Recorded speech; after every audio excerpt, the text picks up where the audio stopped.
OTB AM. With Gillette, proud supporters of Movember. Gentlemen, let's move. It's 7:30 on this Wednesday morning. You're welcome along to OTB AM. Eoin, Kenny and Nathan with you right the way through until 10 o'clock this morning. And we're also going to be joined by Andy Mitten and Caoimhe O'Neill throughout the morning. So it is Champions League, as you can imagine, most of the way. But we'll also be talking about Damien Duff's first foray into his main managerial role. And we'll also be going through Ireland's depth chart, Republic of Ireland's depth chart in the defender section. So we'll get Kenny and Nathan's take on that a little bit later on. We'd love to hear your views as well this morning. You can tweet us at Off The Ball.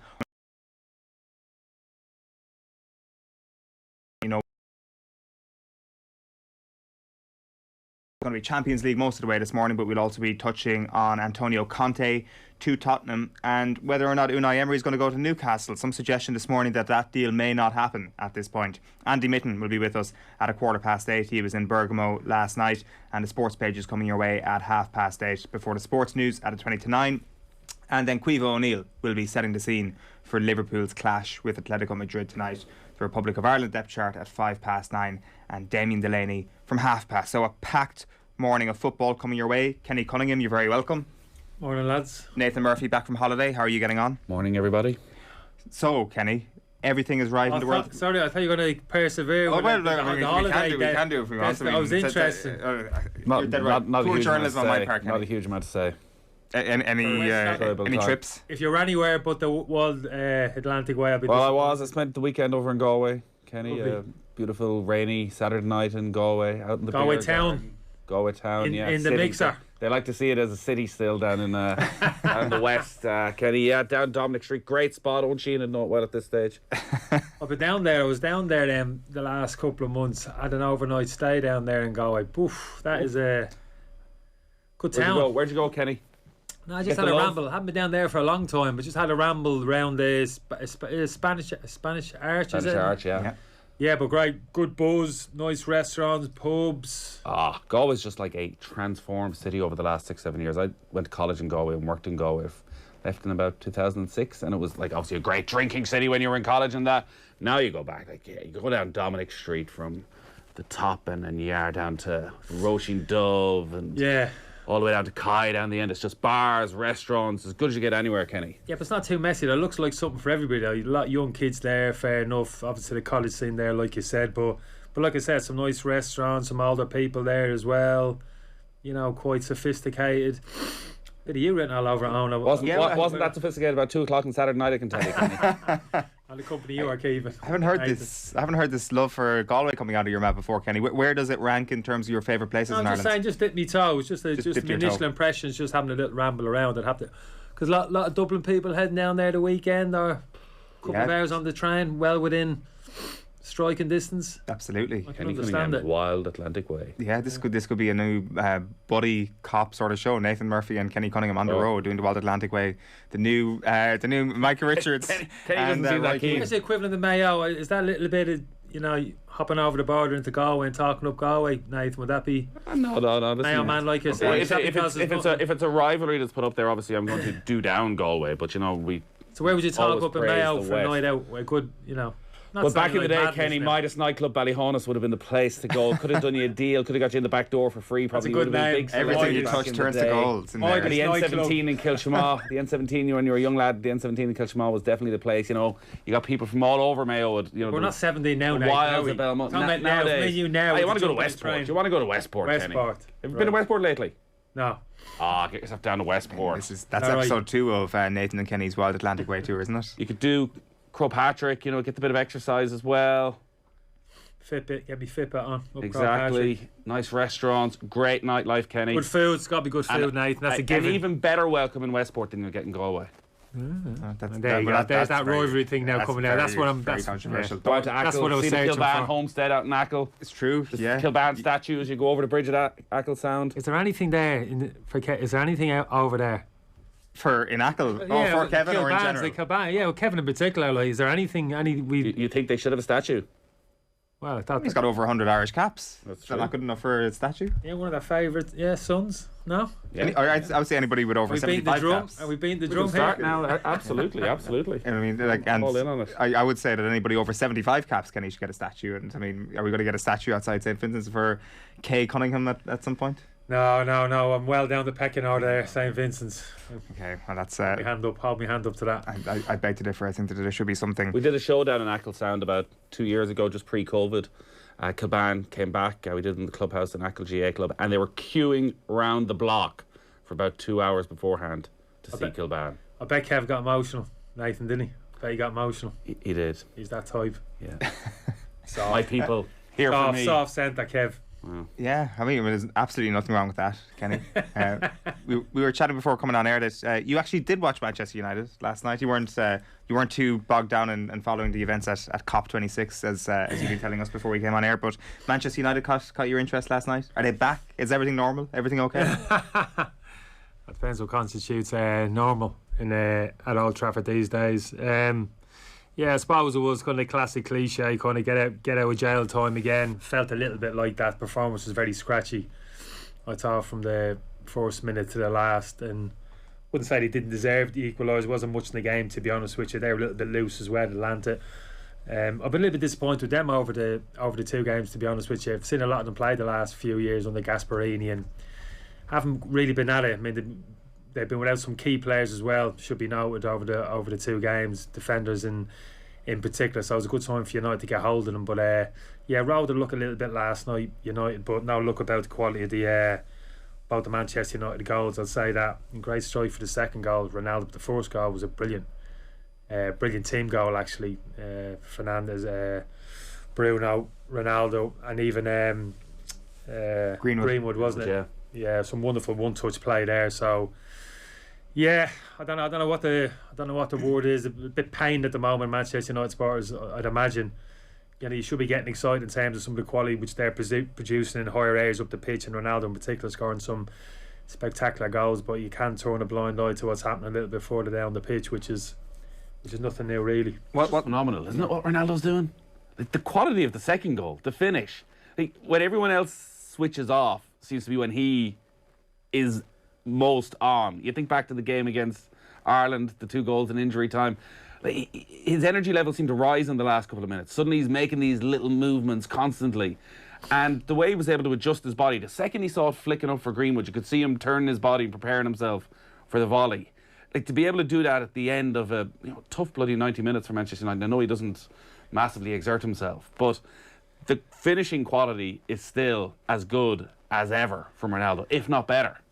Yeah, well, like I said, I think before he signed, I think it was probably commonly agreed, or I would imagine, that he's probably the best all-round finisher in the world for the reasons that you're saying. Left foot, right foot, and kind of headed ability. I don't see anybody better. And you're right, you mentioned the point there yourself, Nathan, when minute left and no kind of physical, mental fatigue. I suppose this is going to be the ongoing argument with him, in terms of conserving his energy for these moments in the game where he can these moments come, and that mental focus is there, and physically he can kind of get his body into those positions or whatever. Don't necessarily think he's outrunning people in the last minutes of the games, and he's got more energy than people. It's just those concentration levels, and I think game understanding as well, Nathan, just in terms of those moments where he needs to be, and even kind of anticipation, where the ball might arrive and finding a little bit of space for himself. And you're right, that little bit of a body adjustment last night. I actually thought it was a great touch from Greenwood. I didn't get enough credit. He didn't have anywhere to go there, Greenwood. That ball popped up, but I think he knew his peripheral vision. He knew the area of the pitch where Ronaldo was. He just kind of helped it into that area, almost hoping that Ronaldo would come onto the ball, which he did. Like, it was a brilliant strike. So yeah, but no, that story's gonna run and run, because there's no quick fix to the issues that they have. There is no fix, no quick fix. There's no fix at all for the issue which they have, particularly in that kind of central midfield area. And one or two players, Harry Maguire, I'd say in particular, really kind of drop off from form for one or two players as well. Even the fullbacks, to be fair, I was actually talking up start of the season, Luke Shaw and Wan-Bissaka, in terms of their defensive qualities. Now, I would argue them two in terms of defensive qualities as good as anybody in the league. Wan-Bissaka, we know the efficiencies he has in possession and in the opposition half. For 1v1, he's as good as anybody. Luke Shaw was probably the best left back in the league last year. Defended extremely well. They've been a little bit off it this season, so there's a lot of stuff going on there at the moment around Manchester United. So yeah, that's not going to resolve itself soon. And there's loads of things we can get into there. Just to go back to Ronaldo for a moment, he was obviously open to a lot of criticism in the aftermath of the Liverpool game, and naturally the Manchester United fans' tendency last night is to go full defensive in defence of Cristiano Ronaldo. Like, you even looked through Rio Ferdinand's tweets, load of crying, laughing emojis, as you'd imagine. He's apparently the problem with a Pinocchio emoji, and then he was on BT Sport, saying he doesn't work hard enough, he doesn't close people down, he doesn't press, with a yawn emoji after he tweeted it out last night. So that's the tone from the Manchester United faithful after last night. But can these two things be true, where you can criticise Cristiano Ronaldo if Solskjaer wants to play a pressing game and how ineffective he is in that, and also praise how incredible he is, how he is literally, well, possibly the best finisher in the world right now? Yeah, I think you're absolutely right, to be honest with you. I mean, if that's what Ferdinand's putting up there, I think it's pretty weak, to be honest with you. Somebody with his kind of game understanding, Ferdinand can recognise. We've all played with those type of players who they're going to be limited in terms of maybe the amount of energy they can expend out of possession of the football, but they merit inclusion in the team because of the qualities which they bring to the team when you're in possession. And Ronaldo's probably a good example of that. So you're absolutely right. It's not that one argument's right and the other one's wrong. The truth is somewhere there in the middle.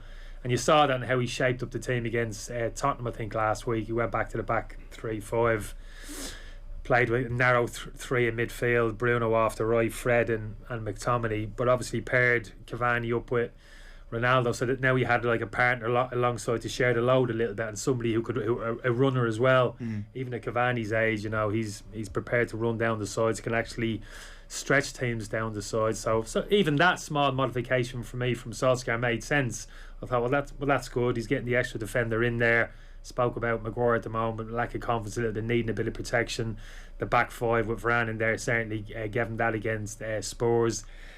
Got somewhat of a, still not sure of that. You can divvy up that midfield area whichever way you wanted with two or the three, but while you got Fred and McTominay in there, for me, there's always going to be deficiencies there. There's no quick fix there. That's a given, so park that one.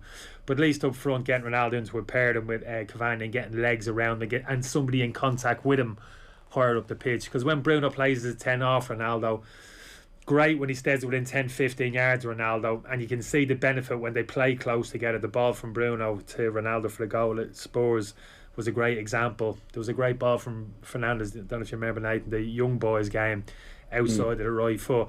So when those two get in contact in sync, good things can happen. But Bruno can drift and come deep into midfield areas. That distance gets big. Ronaldo can get a little bit kind of detached. So playing the two up front and a natural pair, and Cavani, I thought, worked quite well. But they weren't pressing high all the time, were they? Them two, they were kind of dropping deep into that kind of lower defensive block, which I think he can do with that kind of back five. You can drop into a lower defensive block and maybe look to play counter attack a little bit more. So that was interesting what they did against Spurs. And then he flipped it again a little bit last night. Went to a narrow three up front last night. Bruno off the right, Rashford. That didn't work, did it? Not so much for me. Bruno looked a little bit uncomfortable, that kind of right side of a three, plus out possession. You got to really drop back in and kind of double up with your wing back almost down that side. So I don't think the balance was as good last night. But then he got Rashford into the team operating off the left, and his pace to kind of run in behind as well. So these are the things he's going to wrestle with, I think, Solskjaer, between now and the end of the season. I think that back five, lads, is here to stay, certainly for the immediate future anyway. What about Pogba's role with that back five? Because it feels as though it's so well suited when we look at what France do, and they play with the three centre backs, and we think back to the Nations League final and how effective Pogba could be in a midfield too when he had three centre backs behind him. But you watch him last night again, and just so lackadaisical on the ball. So many times during the match, he has it even midway inside the opposition half, and you think, if he loses here, United are in massive trouble, and he does lose it. And even the fight that seems to be there when he's playing for France doesn't seem to be there for United. It does seem to be an attitude thing as much as anything else, because that game last night should have been set up for Paul Pogba. Rested from the weekend because he was suspended, and taken off after an hour, having made no impact on the game at all. Yeah, you're right. When he's not influenced the game in possession, as he didn't do enough of last night, it's difficult to make an argument for his inclusion in the team. I don't see a spot for him in the team while they play with that kind of back three. I think Pop for me has always got to be protected. You got to play him in the central area of the pitch. I don't play him in the 2 as United did last night. For me, he plays a little bit hard. He plays as a left sided 8 and a 3. But you've got to protect him down the sides. You can't ask him to spring out from that central position into wide areas to defend. You can't ask him to make continual 15, 20-yard runs out of possession, covering space, tracking people. It does look, at this stage of his career, doesn't look to me as if he has the engine to do that. You've almost got to protect him and just get the ball to him as often as possible. We know the qualities that he has in possession. Didn't show them last night, Nathan. I agree with you there. The reasons for that, I'm not too sure. My gut feeling was at the end of last season, I felt he needed to sign.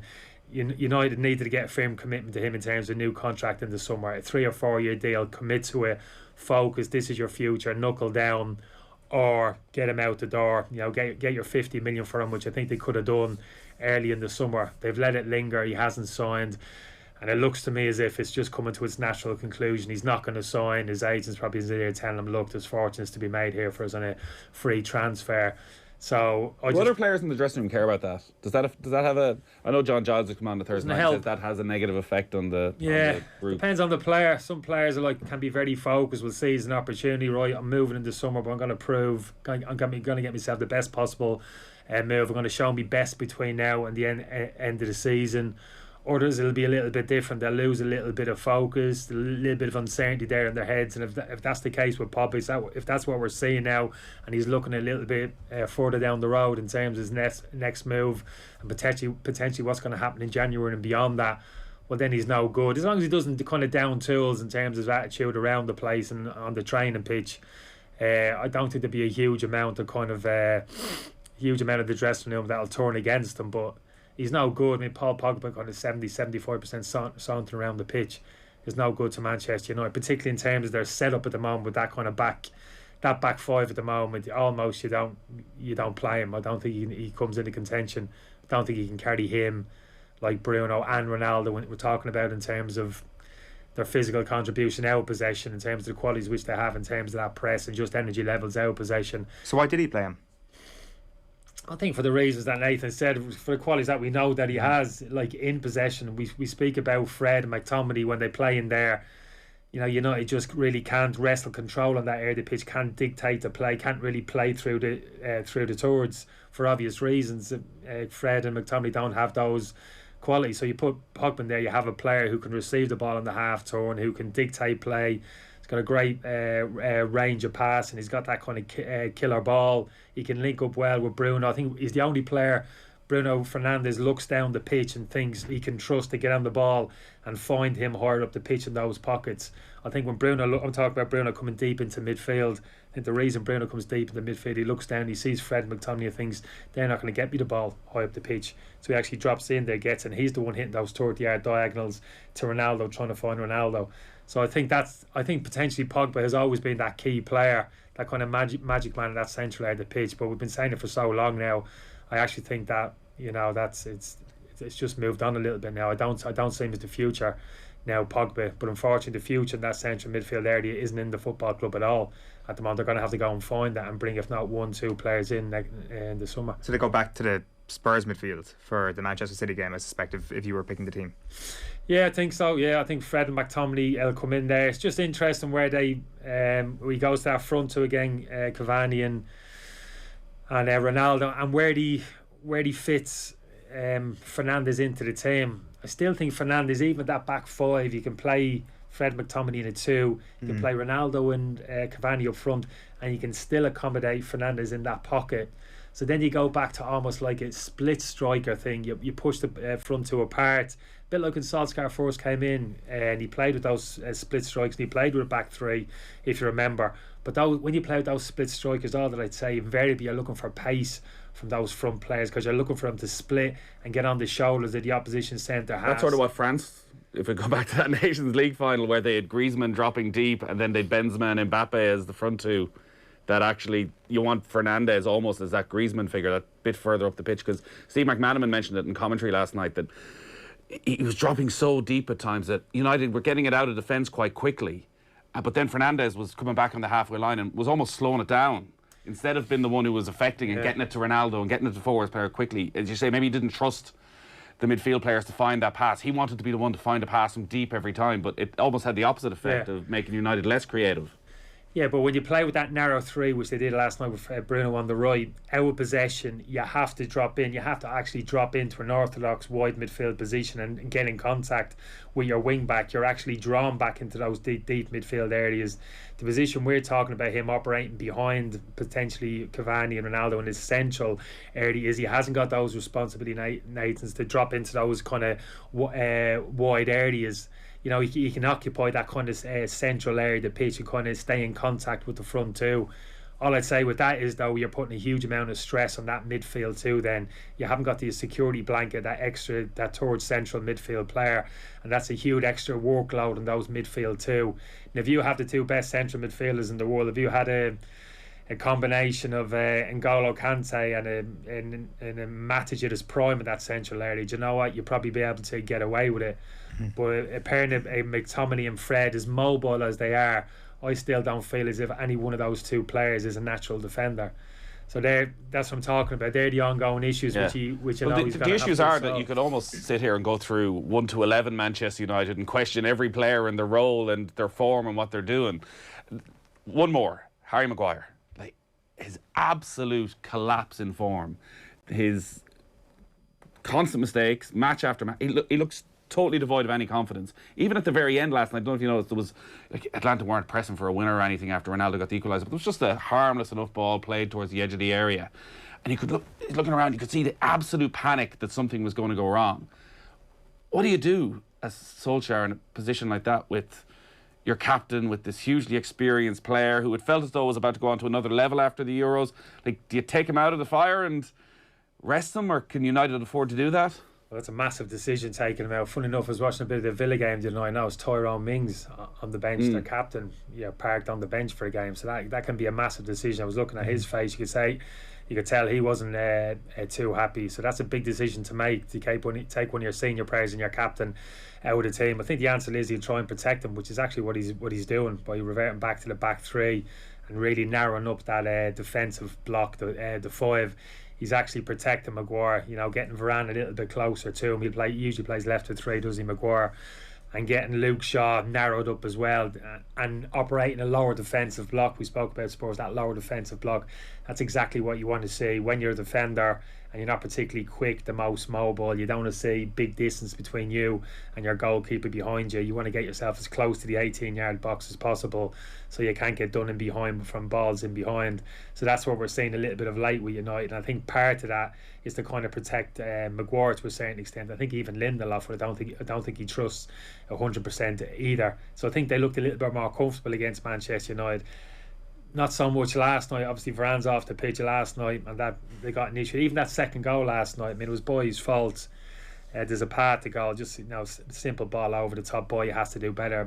Sometimes I look at Boy, I'm not too sure what pictures he's seeing. I think possibly he's trying to nick the ball in front, which he likes to do. He's very aggressive, but Zabat just spun in behind him and he was in. But if you look at Maguire's position, I just felt could have been a little bit closer to him. I never like to see big distances between me two centre halves. Just felt as if Maguire needed to be across the pitch a little bit, and he has to because his recovery speed's not good. That's Varane in Maguire's shoes last night. He eats the ground up. He had 20 yards to make up there.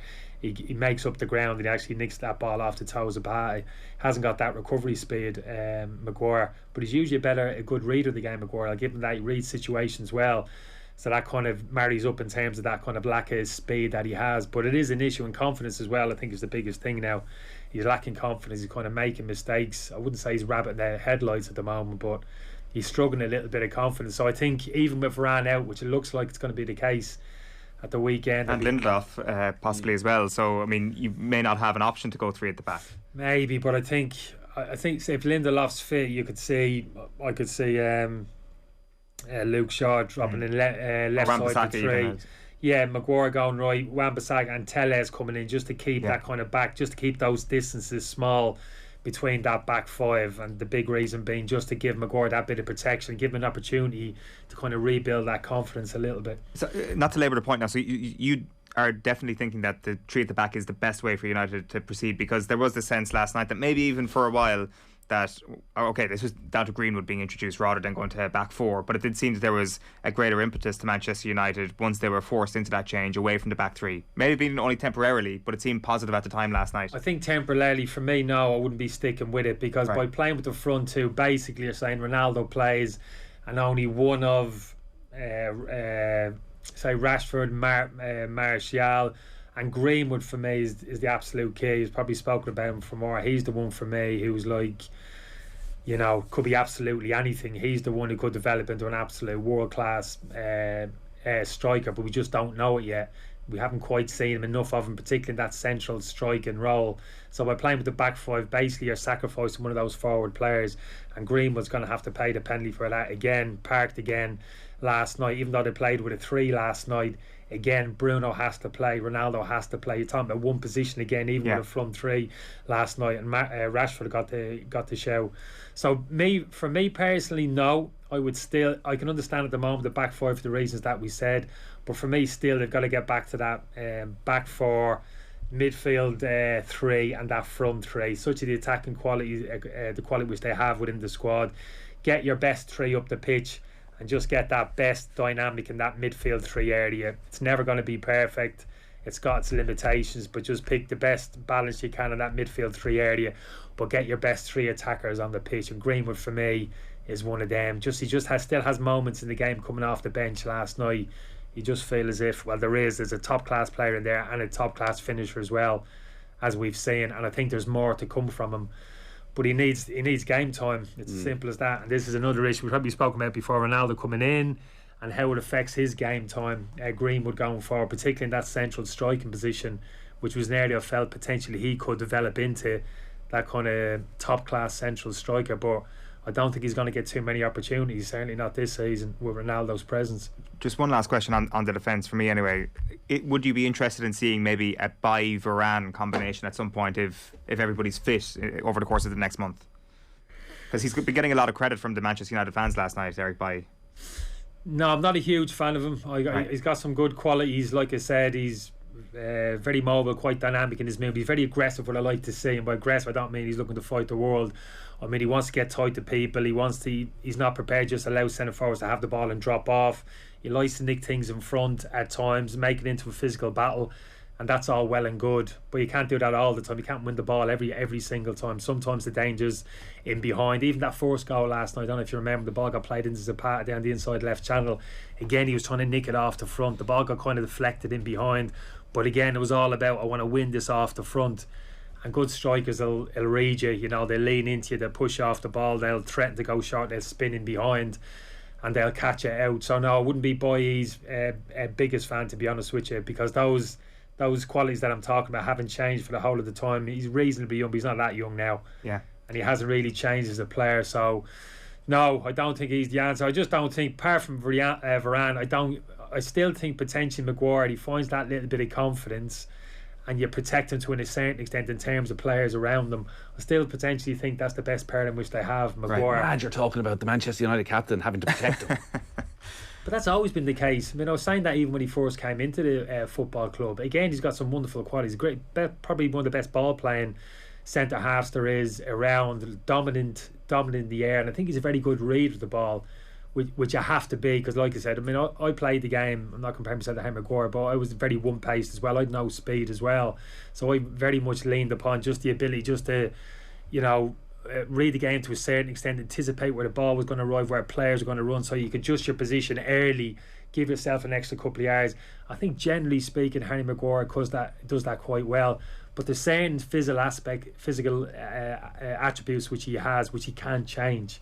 In terms of that ability to plant his foot and accelerate quickly over 5-10 yards, change his body weight, that's never going to change. His speed over 20, straight line speed over 20-30 yards, you know what I mean? He's not going to change that over the next, no matter how much work he puts in the gym. So those fundamentals aren't going to change. So you have to kind of recognise that.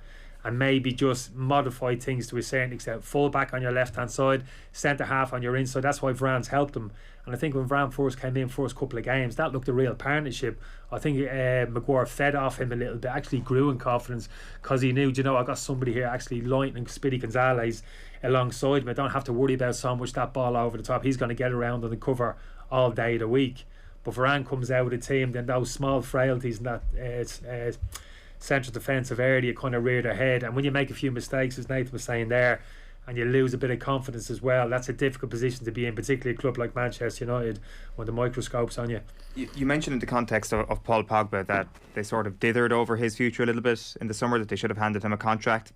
I guess there's certain elements of that you can read into around the club as a whole, and I think there's certain attributes about that you can bring into the Solskjaer conversation as well, about perhaps not being proactive if they did want to replace him. And maybe this week will be reflected on as a week where that is epitomised, because you've got Antonio Conte going to Tottenham. Now time will tell, but is your sense that Manchester United really missed the boat here, that had they actually made a swift decision on Solskjaer last week and got Conte in, that this season would turn out a lot better than it will under Solskjaer? Yeah, well, obviously we'll never know Conte. I'm a huge fan of Conte. I just feel as if personally, I think in terms of how he sets up his teams defensively to play, and that's still a big part of the game for me. The best managers get it right in and out of possession in the football, and generally the best teams as well. So yeah, I'm a huge fan of Conte, and we look at United in terms of those defensive structure of the team. I think there's a general agreement there that it could be better. I think someone like Conte kind of remedies that pretty quick, although I think he struggles to remedy the things that we're talking about, the frailties in the Manchester United team at the moment. But no, look, it hasn't happened. I didn't think it would. I didn't envisage Solskjaer's exit over the next kind of couple of weeks. I pretty much think he's reasonably secure till the end of the season, and we'll see what kind of impact. That'd be very interesting that Conte makes at Tottenham Hotspur as well. But yeah, it's just a story that's going to run Manchester United. I don't know if it's appeared too negative. I hope that's not the case, because like I said, they're an absolutely exhilarating team to watch at times. Not exhilarating enough though. I kind of felt at the start of the season that it would pan out somewhat like this, that they probably wouldn't be quite good enough to win the league or maybe contend, but there'd be just such a good attacking force, that there'd be so much exciting football at Old Trafford that would get Solskjaer through. But even that hasn't really happened. But I think it's moments I'm talking about. When I'm talking about quality of football, I'm not talking about from front to back, playing through the tours, playing this wonderful football. Link up play between defence, midfield. That's we're not going to say that for the reasons that we're saying, the deficiencies which they have in that central midfield area. But once they get the ball, Nathan, to that final third of the pitch, and get those combinations going, Bruno, Ronaldo, Greenwood, Rashford, all of that type of thing. Sancho, if he finds a little bit of form and confidence as well. We've seen it already. We've seen some spectacular goals. That bit of combination play for the first goal last night was absolute magic between the three lads. So I think we're going to see plenty of that, and I think we're going to see plenty of goals. But you're right, it's not going to be this kind of total football, real great balance in the team when they're in possession, and playing through the throw, and real cohesion to their play, to their football. I just think we're going to see brilliant moments, some great combinations from those kind of star players higher up the pitch, and that'll kind of keep him in the mix, Nathan, at the top. He's not to overreact on both sides. Even with that Rio Ferdinand reaction, I was watching a BT last night of easily this Saturday we could be talking about Ronaldo and the effect that he has on Manchester United setup if they lose that game, that there are going to be these massive sways, it feels, with Manchester United. Actually, if Solskjaer is staying, we just have to accept that this is what they are. Yeah, you got to be more objective than that. I don't know, fair enough. I admire a little bit, to be honest with you. I hear a couple of I don't listen to a lot, to be honest with you, the English media. I don't listen to it a lot, but in terms, there's clearly a togetherness there amongst that group of Manchester United players. Solskjaer, Neville's, Rio, they're kind of all together. So you could argue that their opinion, they're a little bit compromised in terms of what they have to say, even after this period of time. In some respects, I actually think, well, fair play. It just goes to show you what a tight group they had at that particular time, how together they were, that dressing room, even whatever it is 15 years later. The natural inclination of some of these players is immediately, I've got your back. Do you know what I mean? There's some people see that. Oh, you look. Don't charge me 50 quid a month for the pleasure, then, Kenny. Yeah, I want my punditry to be objective here. But I admire that. So in a way, because it goes to show how tight that wasn't just all talk. That togetherness in that dressing room under Ferguson, it was real, it was tangible, and it's actually still there. So I understand that to a point, but at the end of the day, you have to detach yourself away from that, and obviously look at it in the cold light of day. So I wouldn't agree with Ferdinand's comments there, because I think there's a halfway house there in terms of recognising the qualities which he has. Nobody's like talking down Ronaldo in terms of he doesn't do enough high intensity runs, or the energy isn't there in his legs. That's just a fact. You know what I mean? That's not a criticism. It's just he's 36, 37 years of age. It'd be ridiculous if it wasn't that kind of drop off. You know what I mean? He'd be superhuman. So it's just a case of noting that, recognising that, but also making the argument that, well, really we have to find a place for him in the team, and how do you modify things around them, you know, to get the very best out of him, but at the same time the defensive structure of the team remains intact as well. Now that's not easy, to be honest with you. I don't think that's a lot of criticism for Ronaldo. Solskjaer is getting a lot of criticism, but that's not easy for even a top class manager. I'm talking about Conte coming in at Manchester United. I think he would get him better, but I don't think there's an obvious fix there in terms of the players that he has. That's still not easy. Right. Although I think, to be fair, I think if you look at what Conte did, sorry, just to dwell on Conte, when he came into Chelsea, when he won that league title in his first season there, he came into the team there, and the balance of the team wasn't great there. David Luiz, you're talking about kind of Harry Maguire just in a moment. I mean, David Luiz as a defender there was just like scatty. Now he was like reasonably quick, David Luiz, but concentration levels, decision makings, all about hurt him and scare him all over the place. A great distributor of the ball, but not a great defender. But yeah, Conte recognised this is somebody I want in my team. Yeah, he's not the greatest defender, potentially 1v1. He kind of switches off, but I still want him in my team. How do I get him into my team?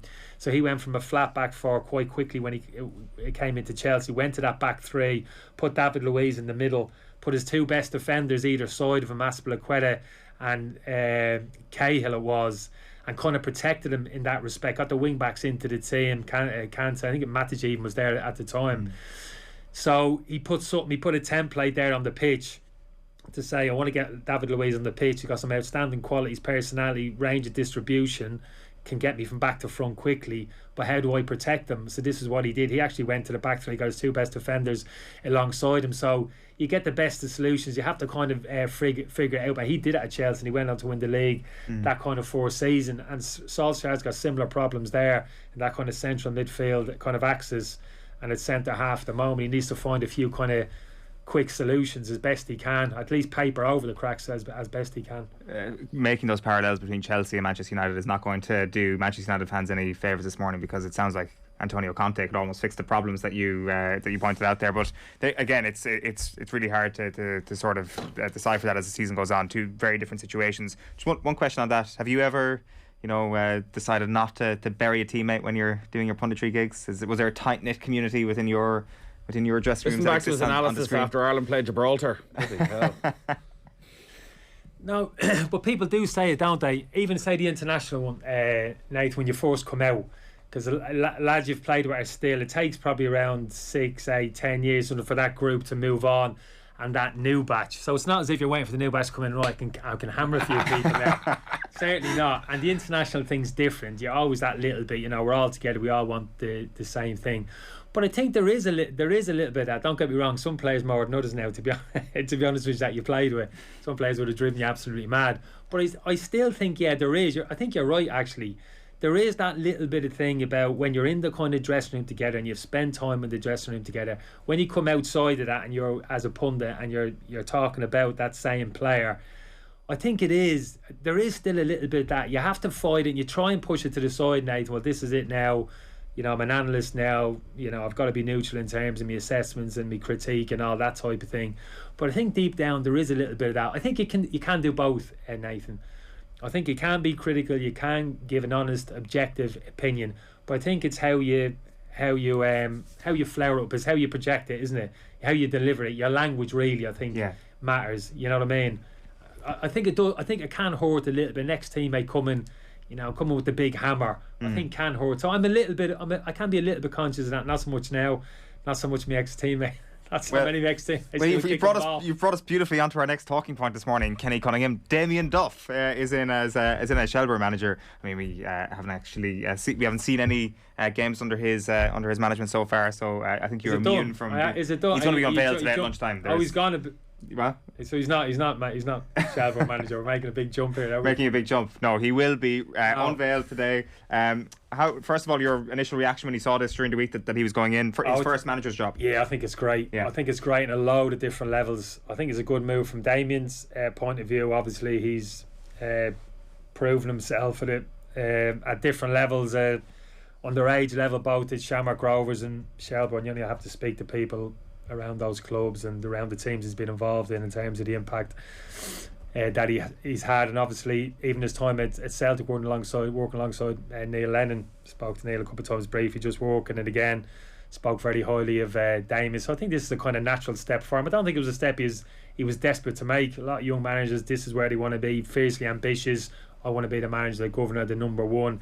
Don't think genuinely that's the case with Damien. I don't necessarily think that motivates him, but I think there's certain advantages of having that position in terms of the control which it gives you, in terms of, right, this is how we're going to do things, it's my way or the highway, and that can trickle down to all the teams underneath, even their underage level as well. So there's a huge amount of more responsibility there, but it doesn't surprise me that he's taken it on. I think it's the right decision for him. I think it's a good club. I think they're on the way up.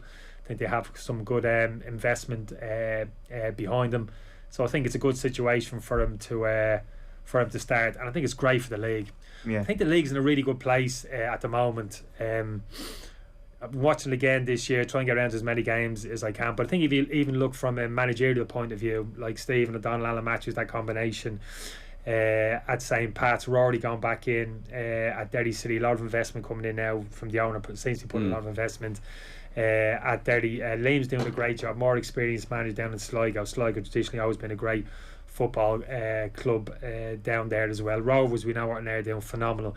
Dundalk, we're expecting a bit of bounce back from them as well. Even the likes of Dara Doyle up in Drogheda had a great season. Mark Beersham, young coach, young managers coming into the league, doing well. Squads are improving, a real competitive edge to the league, and now Damien comes in on top of that, and he'll make a contribution as well, I'm sure, in terms of first of all, obviously within the football club of Shelbourne and the first team squad, but also indirectly the ripple effect of that around the league as well. So I think it's fantastic on a lot of different levels. There's nothing about Damien Duff that just doesn't bring a smile to your face. I don't know if it's just my generation. You think back to him as a player, that you want him to do well, and it's just going to be fascinating to see how it works out, because he's gone through a lot of different gigs over the last few years, and the one thing you get a sense from, and you obviously know him, is that he doesn't suffer fools. And being a League of Ireland manager, there's a bit of, you just got to get on with it. Like, he obviously left the Ireland job very quickly. It seems that as much as he was annoyed by what went on with the video and the reaction to the video, also quite frustrated with maybe his general dealings with the FAI, even with his involvement at Shells at underage level, that there's a bit of sucking it up at as a manager that you got to do, that maybe he hasn't really wanted to do and hasn't needed to, because he's probably, I don't know, on a personal level in a safe enough financial situation. He doesn't need this job. He's doing it because he wants to do it. That you hope he actually goes and sees this through, because you're right. It does feel it's what the league needs to bring it to the next level next season is a proper competition. I think it's one of the reasons that maybe Rovers haven't got the respect, is that it's been a little bit too easy for them this year. They haven't been outstanding and they still won the league comfortably. That actually, I really hope Duff does see this through over the next couple of years and does bring Shells to another level. Yeah, I think he will. And again, it's quality of coaching as well. I think something maybe back in the, maybe something which could be, maybe that's a little bit too strong to go as far as to say, is something which could have been levelled in terms of the league, the quality of coaching players maybe are getting on a day-to-day basis. But those young managers now, and Damien in particular, if you're a young player and you're coming to Shelbourne, the quality of coaching that you're going to get from Damien, that's pretty much a given. So hopefully that cabal of players underneath him at Shelbourne, their quality will improve, and I'm sure they'll feed their way around the league as well. This is what I'm talking about, the kind of ripple effect, having somebody like that, a good coach, someone who for me is actually a very good coach, not just somebody of standing, somebody who players are going to walk into the dressing room and think, wow, this is Damien Duff, and his words are going to carry weight. I understand that, but also in terms of the minutiae I'm talking about, in terms of the quality of coaching that they're going to get on a day-to-day basis on the training pitch, that's exciting as well. So I'm just interested in first time he's on a live game, and that ball's ballooned out of the fence from a defender over towards the dugout. It's coming towards him, and everybody's looking at him. Come on, Duffy, show us something. Show us something. How's your touch? He's going to be under massive pressure just to trap that ball coming out of the sky. Yeah, well, the thing that's been reported already this morning is Duff's going to bring players back for pre-season before Christmas, that there's going to be morning sessions. As late as that? As late as that. There's going to be morning sessions, so I guess it kind of changes the whole view of professionalism maybe to a point at the club. He does seem to be a man who drives incredible standards, and we even saw it at underage level with Shamrock Rovers for a while. Is he a bit old school? Well, that's right, and that'll Without be going all Eddie Jones on it. What's old school? Yeah, but that's one of the challenges now, isn't it? He's going into like a professional, people might say a semi kind of environment. A couple of the League of Ireland clubs are on the borderline there, Nathan, aren't they? Semi-professional and kind of professional. And Shells probably wouldn't have been one of those teams for the past a couple of years. That may change going forward. Might be one of the things Damien says when he comes in. Look, I need to get hold of these players 5 days a week, all week. You know what I mean? We got to go fully professional here. You need a big hit in terms of investment here. This is what I'm kind of demanding, because I'm going to put huge demands on these players. Possibly what you're talking about. I think it's easy for like a 15-year-old to kind of turn the screw when he's got his mate to drop him off maybe 6:30 in the morning for an early session and stuff like that. Not so easy in terms of maybe to get the buy-in from the older players, but I think you will get it, because I think very quickly if the players look at someone like Damien and think, this lad's he's got basically what it is. As a player, I always felt a new manager comes in, the fundamental that was going around in my head initially, I was always looking at him thinking, can you make me a better player? If I listen to you, if they do exactly what you say over the period of time, will you make me a better player? And if the answer to that is yes, you get a sense of that very early when a manager comes in the door, in terms of what he's saying, in terms of what he's laying down on the training pitch, the work that he's doing collectively with the group, the individual work that he's doing with you, individual analysis and all that type of thing. That's kind of blowing you away, and you're thinking, oh my God, if I stick with this fella, I'm going to be twice the player I am now in a year and a half. I think that's it. I think then you get the buy-in. Then you turn up at 6 o'clock in the morning for a weight session, or down the gym at the airport, or whatever it is. You don't mind that kind of double session in the afternoon, because you're getting better, the team's getting better, they're being more competitive in the league, and the world's your oyster.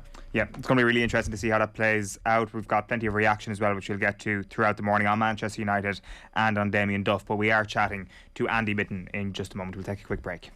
OTB AM on OTB Sports Radio, Ireland's first and only sports radio station. Liverpool fans won't want to miss our latest Cadbury FC roadshow. We're going behind the scenes at Anfield with legendary striker Robbie Fowler. We'll also be joined by Liverpool captain and Irish international Niamh Fahey and former Liverpool midfielder and physio Richie Partridge. It's all with thanks to Cadbury FC and their club partnerships, granting you behind the scenes access at the Premier League's biggest clubs. Coming soon to OTB Sports social channels. He's a Lion, he's a Grand Slam winner, he's Ireland's leading try scorer, and now you can hear him first, exclusively on the OTB Sports app. One of my abiding memories is having my cut opened up again as I got hit by the trophy in coppers on the dance floor. Join Brian O'Driscoll for the best insight and analysis this rugby season. We haven't had the usual kind of grenades from Gats, that's gone, so we're creating them ourselves. Get the jump on everyone else. Download the OTB Sports app and turn on notifications now. OTB AM. With Gillette, proud supporters of Movember. Gentlemen, let's move.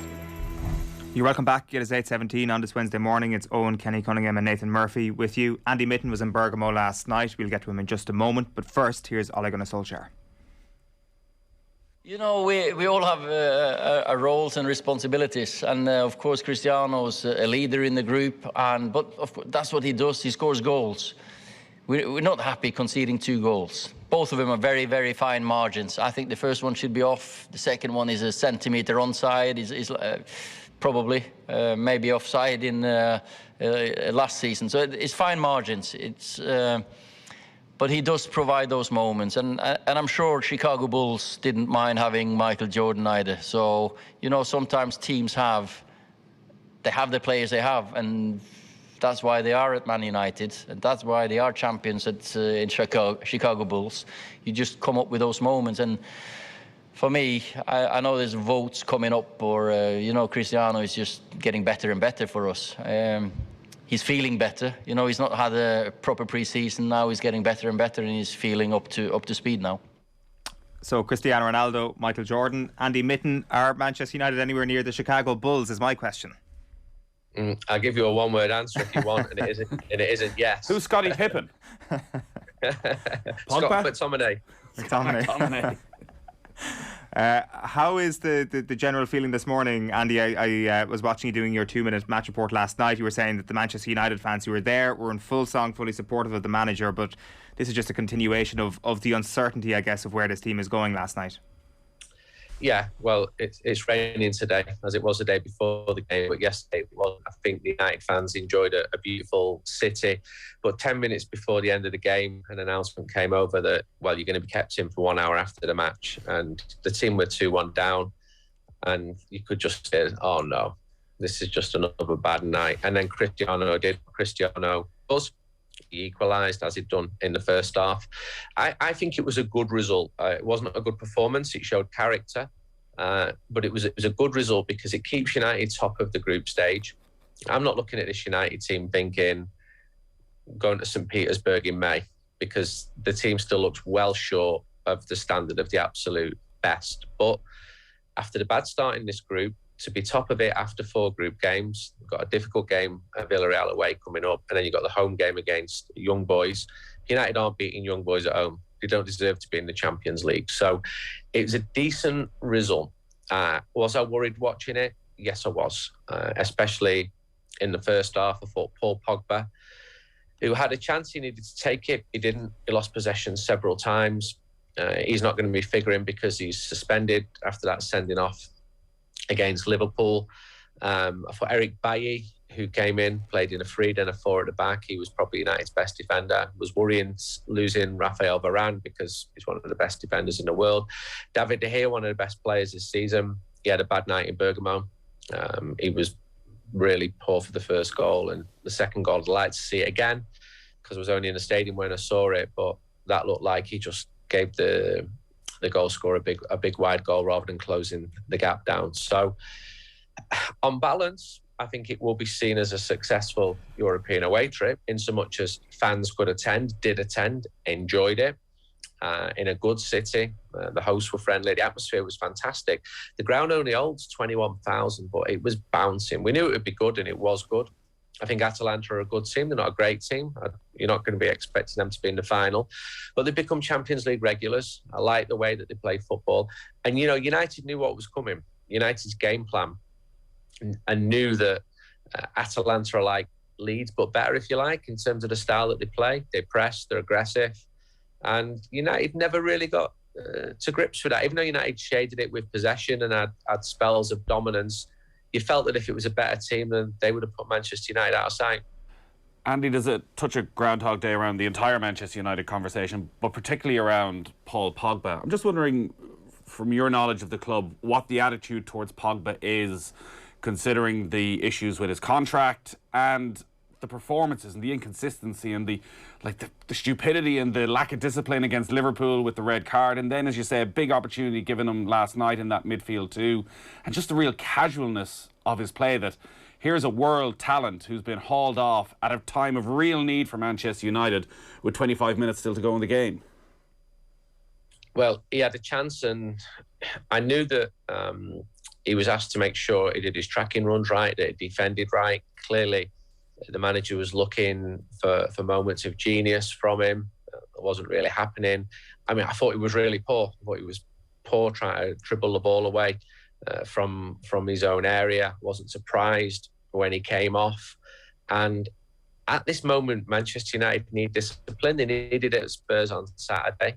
And they need it to stop leaking all the goals, and the midfielders play a big part in that defensive role. And Pogba failed last night. And what's his current situation? Well, he's got a contract offer from Manchester United, which is very, very good. Thought it was interesting last night when he went off the pitch. I didn't see a single person applaud him off the pitch in that United end. And he does have the contract offer. He's given no indication as to whether he will or will not sign it yet. He could leave the club for free in June. He could start talking to other clubs in January. And there are plenty of United fans who would say, well, good riddance. And there are plenty who would say he's worth persevering with. He, as you said, he's a world-class talent. He can do things that no other player can really do. Well, Ronaldo now, that's changed it a little bit. For Manchester United, I've understood that he's been open to signing a new contract for all of this year. But what does that actually mean?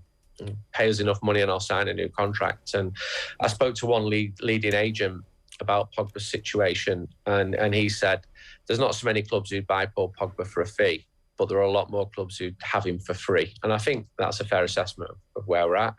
I spoke to him after the Atalanta home game. He was in good form. He's polite, as he always is. He's not a big negative influence in the dressing room. And, you know, he's just one of them players who, in the great United teams, the fans have said, yeah, you know, X-player's brilliant, why? And you run through almost the whole team, and they just don't do that about Paul Pogba. And last night, as you said, was a perfect example why he let his team down. The part of your brain, or the part of the fan group, whatever it is, that are saying that no to good riddance to Paul Pogba, those who want Paul Pogba to stay, what is the main part of the reasoning behind that, in your view?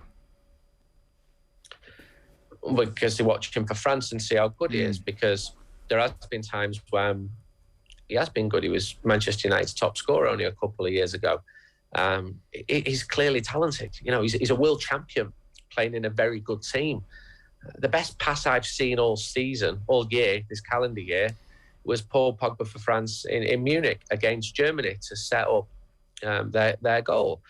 And I left the ground in Munich thinking, why can't I do this more often for Manchester United? There's moments when he does do it. When United hit the top of the table at the start of this year, he was scoring some key goals. And I think he's a likeable person. You know, I know enough people who know him who don't come to me and say, this guy is a real problem. They just don't do that. But from his perspective, he's doing what he did last time. He signed a contract. He will fulfill that contract, and he will exercise his right to sign a new contract if he wants to do that, or move if he wants to do that as well.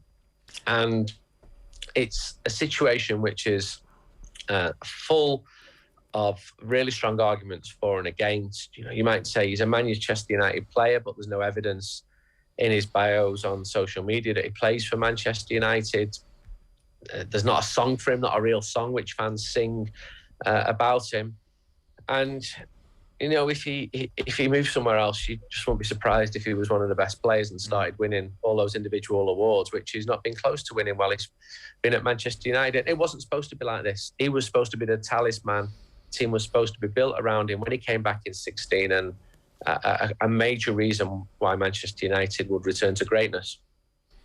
Andy, sorry, do you mind if I jump in, staying on that kind of central midfield theme, just moving away from Pogba a little bit. He's never going to be that kind of central midfield defensive linchpin. We know that. We know the qualities which he has. But Manchester United, I think we all know, worst kept secret, they've been crying out for that top class holding, defensive, whatever you want to call it, central midfield players, basically since Solskjaer's come into the football club. Has Solskjaer ever been pinned by any journalist at any time in terms of, does he believe that the players that he has in that central midfield area are good enough, or he's happy with? Or has he actively looked to reinforce in that area of the pitch and has been denied by maybe the board or people above him? Because that's the area of the pitch where the whole balance, the whole dynamic is wrong. They haven't got one player in that central midfield area who they can really trust in terms of his defensive qualities, and it doesn't look as if they've been overly active in the transfer market and bringing that type of player into the football club. Van de Beek's not that type of player. Fred is not that type of player. He's been there for quite some time. We know Pogba isn't. Matic, his legs have gone now. He was that type of player. He isn't anymore. So whose responsibility is it? Has that responsibility been taken away from Solskjaer, or does Solskjaer genuinely believe that a pairing of McTominay and Fred in central midfield is going to be the future for Manchester United, is going to elevate them to a league title potentially? Yes, journalists have asked him about the midfield on a very frequent basis. Yes, Manchester United have looked at bringing other midfield players in. Yes, he has been backed in the transfer market, bringing in Varane, Sancho, Ronaldo in the summer.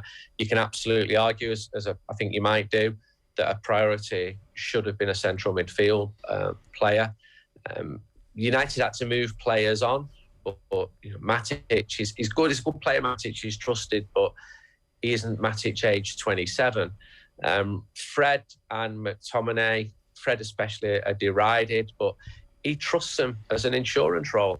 He knows that they're not the best midfielders in the world, that they don't compare to previous great Manchester United central midfielders. But they need better, Andy, don't they?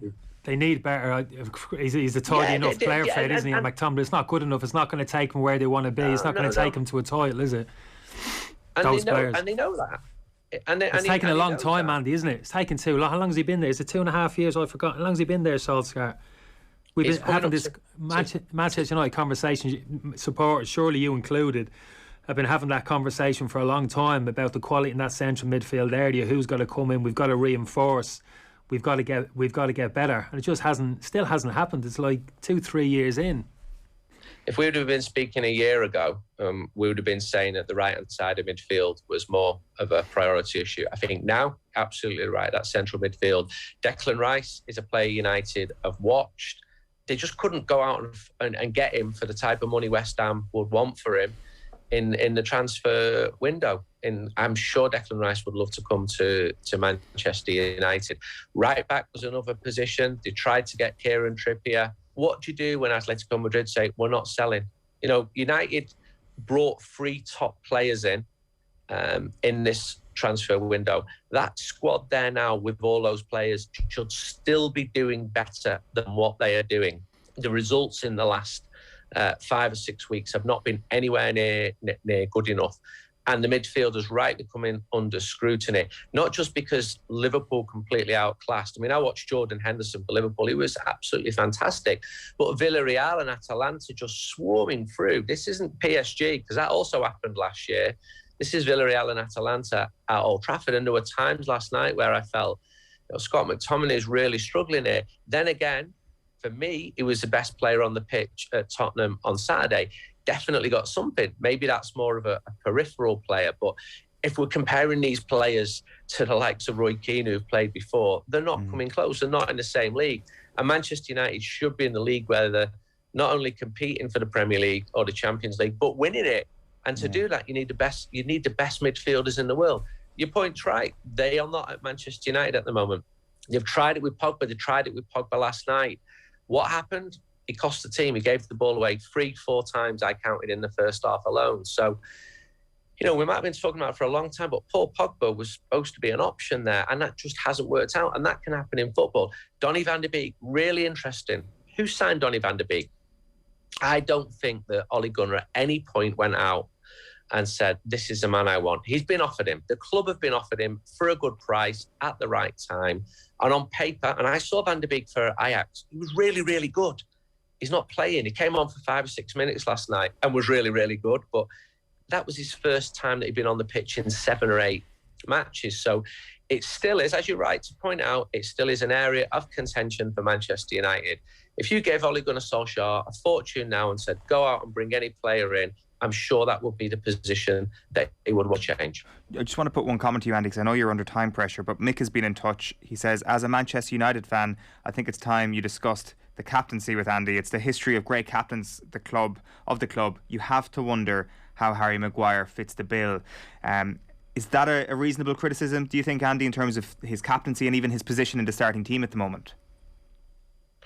I think it's an absolutely reasonable question. I'm sick of mentioning Roy Keane in this interview, but if you compare Harry with one of his recent critics, Roy Keane, I have my doubts. Maguire is the captain of Manchester United. He's been poor this year. I do rate him as a player. I think he was missed last year towards the end when he got injured at Aston Villa, was missed in Gdansk, and I see some evidence of captain material. He went to Gdansk, he took his whole family with him. They went to hopefully see him win the Europa League. That didn't happen. But I have my doubts. I totally have my doubts. And I had my doubts last year when United were beaten 6-1 at Old Trafford by Spurs and Harry Maguire didn't go out and face the media. He has fronted up since then. He's not as energetic as like a Keane would have been. He's not as direct. But then again, if you are, every single word that you say is totally twisted. So what you see from him and also from the manager is like a calmness. And I'm not sure that's what fans always want to see. Sometimes they want to see, that naked emotion coming out there and people saying that this is an absolute disgrace or whatever. It's football. You want to get wrapped up into it. And we don't often see that from Maguire. So I'm not going to say Maguire's the best ever captain for Manchester United, because he's not. If he's going to become a legendary captain, he's got to do more than what he's doing, and maybe that's more of a presence on the pitch. But at the moment with him, when I was watching that game last night in Bergamo, my priority wasn't thinking of him as a captain. It was because he was being pulled around.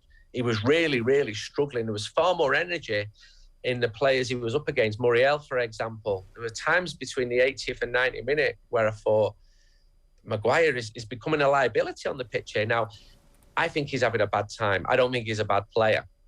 I think he will get over this difficult spell. Everyone has difficult spells, but his form is a bigger concern for me at the moment than his captaincy. Andy, I'm interested that you used the word calmness there around Maguire and Solskjaer, and it's the one thing you would have to give Solskjaer a lot of credit, that the madness and the extreme reaction to everything that happens at Manchester United, he's always remained incredibly calm. He hasn't really fed into that in any way. That's certainly the impression that you're getting through the TV screen. He's under enormous pressure and one of the biggest jobs in world football. Have you seen it affect him in any way? Have you seen his personality change in any way as the pressure's really been ramped up, and to the extent in the last couple of weeks people were fully expecting him to lose his job? I think he handles it really well. Really, really well. I think he doesn't read social media. If he did, if he saw the abuse that he receives, well, we're into Steve Bruce territory there. And I don't think any manager should get some of the abuse. I saw an image last week from Syria, but one of them sort of images of Solskjaer had an orange coat on with somebody behind him as if he was going to behead him. I just thought, nobody deserves this. Why am I even seeing this? And he gets a lot of abuse. However, last night in Bergamo and at Tottenham on Saturday, United fans sang his name. Not non-stop, but almost non-stop. They were singing it before United went ahead at Tottenham. They were singing it last night, 4 or 5 songs about Ole Gunnar Solskjaer. And yet, if you actually went into that away and spoke to people individually, they'd all have doubts about Solskjaer. And yet they still support him. And he really appreciates that. I asked him about this last night. I said to him, has anyone actually come up to you and given you, said you're not the man for this job? That hasn't happened to him. So it's to his credit that he deals with this intense pressure. And what people don't see, and I see this as a journalist, is after that game last night, people see the interview in their country. So I'm not sure who the rights holder is in the Republic of Ireland, but Solskjaer spends an hour doing 20 different interviews with different people, all of them trying to catch him out, all of them trying to come at him. And I think he does it well. And he doesn't give them the best lines. He gives people good lines. I quite enjoyed speaking to him after Atalanta at home.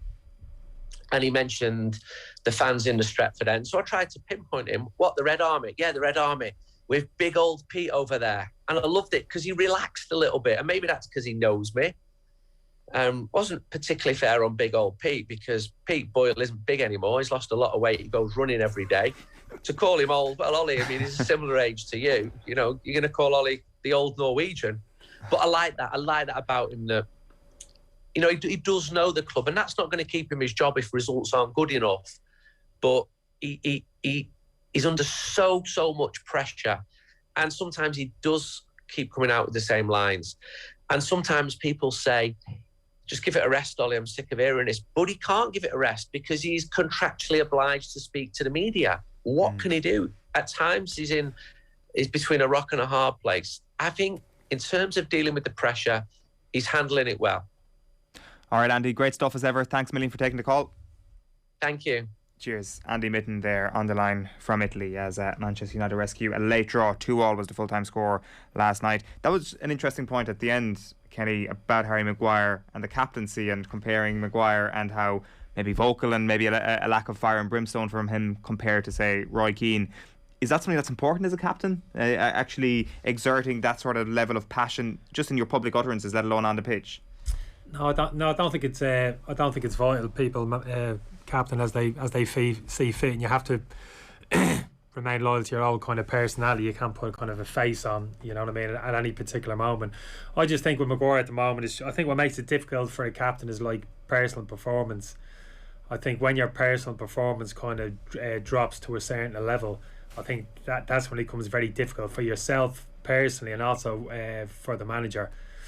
I always felt when I kind of captained, when my performances kind of dropped a little bit, found it very difficult to kind of maybe be as vocal. That wasn't as easy, because in the back of the head you're thinking, listen, you want to concentrate on yourself. You want to get your own game up to the level that it needs to be at before you start, telling other people and dictating to other people. So that's where Maguire is at the moment. I don't see it. So it was very difficult for him to go into a United dressing room last night and look at Paul Pogba and go, you're meant to be the superstar of this team and you're getting hauled off after 65 minutes. Yeah, I don't think he can do it. I don't think he can dig him out, because Paul Pogba was looking at him thinking, oh, hold on, Harry, steady. You know what I mean? Glass houses here. That's just the way it is. Where if you're playing at a level, as a lot of captains, and obviously Roy's reference for obvious reasons, Roy's level, right? You could never stare Roy out and say, hold on, Roy, you want to have a look at yourself. Roy be like, what exactly are you talking about? Oh, well, that misplaced pass about 4 years ago. Like, did you ever question Roy Keane? Well, no, you couldn't for those reasons. But I don't necessarily think this kind of, he needs to come on and be shouting and screaming and digging people out and showing that emotion. English football loves that, though. They love the captain, leader, legend type. Yeah, but it's all about the dressing room for me. It's not about how you project it necessarily all the time to your support base and the general public in general. It's all about your standing within the dressing room, relationship with the other players. That's the fundamental. That's the most important thing. So, and for me, it's like personal performance is a significant factor in that, and that's what he needs to focus on at the moment, Harry Maguire. Yeah, for sure. I think we're going to go to John Duggan now this morning. I already know we're not. We're going to go to him in just a moment. So here's something new for you. The Call Gig Pod on OTB Sports has just launched, and it is your one-stop shop for everything women's football.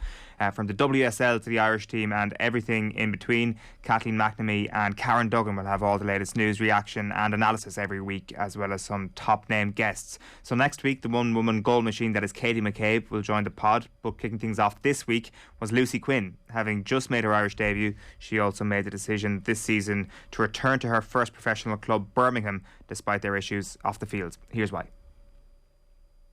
This is your second spell. You re-signed during the summer. What was it that attracted you back to the club? Especially when I suppose you look at last season with Birmingham, there were a lot of off-field issues, and it was quite public, and there was players who were unhappy. What was it about the setup now that you said this is a team and a club and that I want to play with and I want to, I suppose, be associated with?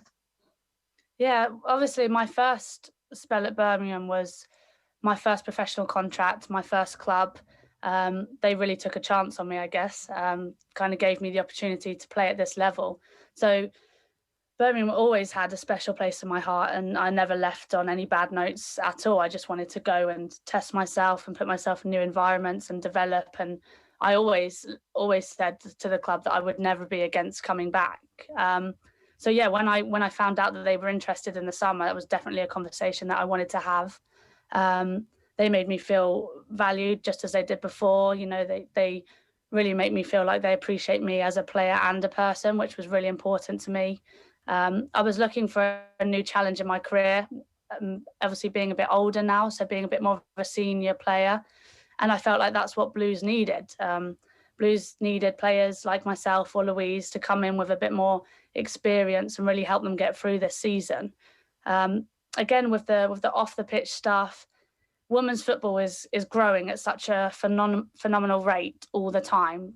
Certain clubs, often are playing catch up, and that's not necessarily their fault. That might be facilities wise, that might be funding wise, or squad numbers, whatever it might be. Blues have really showed intent that we understand where the women's team is going. We understand that it is fully professional, and we value it massively as part of our club and in our communities, and that we're going to do everything that we can to support you girls. And that's a message that I received when I spoke about re-signing. And yeah, obviously some clubs are able to do that in a fortnight, and some clubs are going to have to take a little bit longer. But Blues are definitely on that journey, and I felt really positive about that. Yeah, that's our brand new Koi Kick pod. That was Lucy Quinn in conversation with Karen Duggan and Kathleen McNamee. Brand new podcast out every single week. And as I say, Katie McCabe is going to be next week's guest, so you can subscribe to that right now. Heated stuff Heated stuff in episode 1. Oh, yeah? Emma Carroll, our own Emma Carroll, is a special guest star every week, picking her team of the week. But because there was no league games last week, Kenny, she picked her team of the season so far. And got pretty heated pretty quickly. She left out Vivian Miedema from her... That's a disgrace, first of all. 9 games so far for Miedema, possibly the best striker in the world right now. 9 games this season, 9 goals. Who did she leave for? Arsenal. Yeah, no, I know, but who did she leave her out for? The Chelsea striker. But this is just outrageous. So, the Karen and Kathleen were not impressed by this at all. So. I mean, I know Kathleen's an Arsenal fan, and but the media... Don't out her on the very first episode as an Arsenal fan. But there's nothing what's wrong with being outed as an Arsenal fan, Nathan. I mean, it happened to me on my first... There's not much good about being outed as an Arsenal fan. It happened to me on my first day on the job, you know. Katie McCabe on the show next Monday, eh? Yeah, that'll be a big one. Keeping the Arsenal team going immediately on the Koi Kick pod, which I'd like to see. So that's available now on the OTB Sports app, episode 1. Check it out. I think we got John Duggan with us now. How are you, John? Owen, Nathan and Kenny, how are we doing? Yeah, good. Will we kick things off this morning with virtual insanity, John? Why not? Let's do it. So after last week's big win in the Bermuda Triangle, it delivered a storm for you. Yeah, 60-1. Lucas Herbert, headline tip, 49% profit on the year with 3 tournaments to go.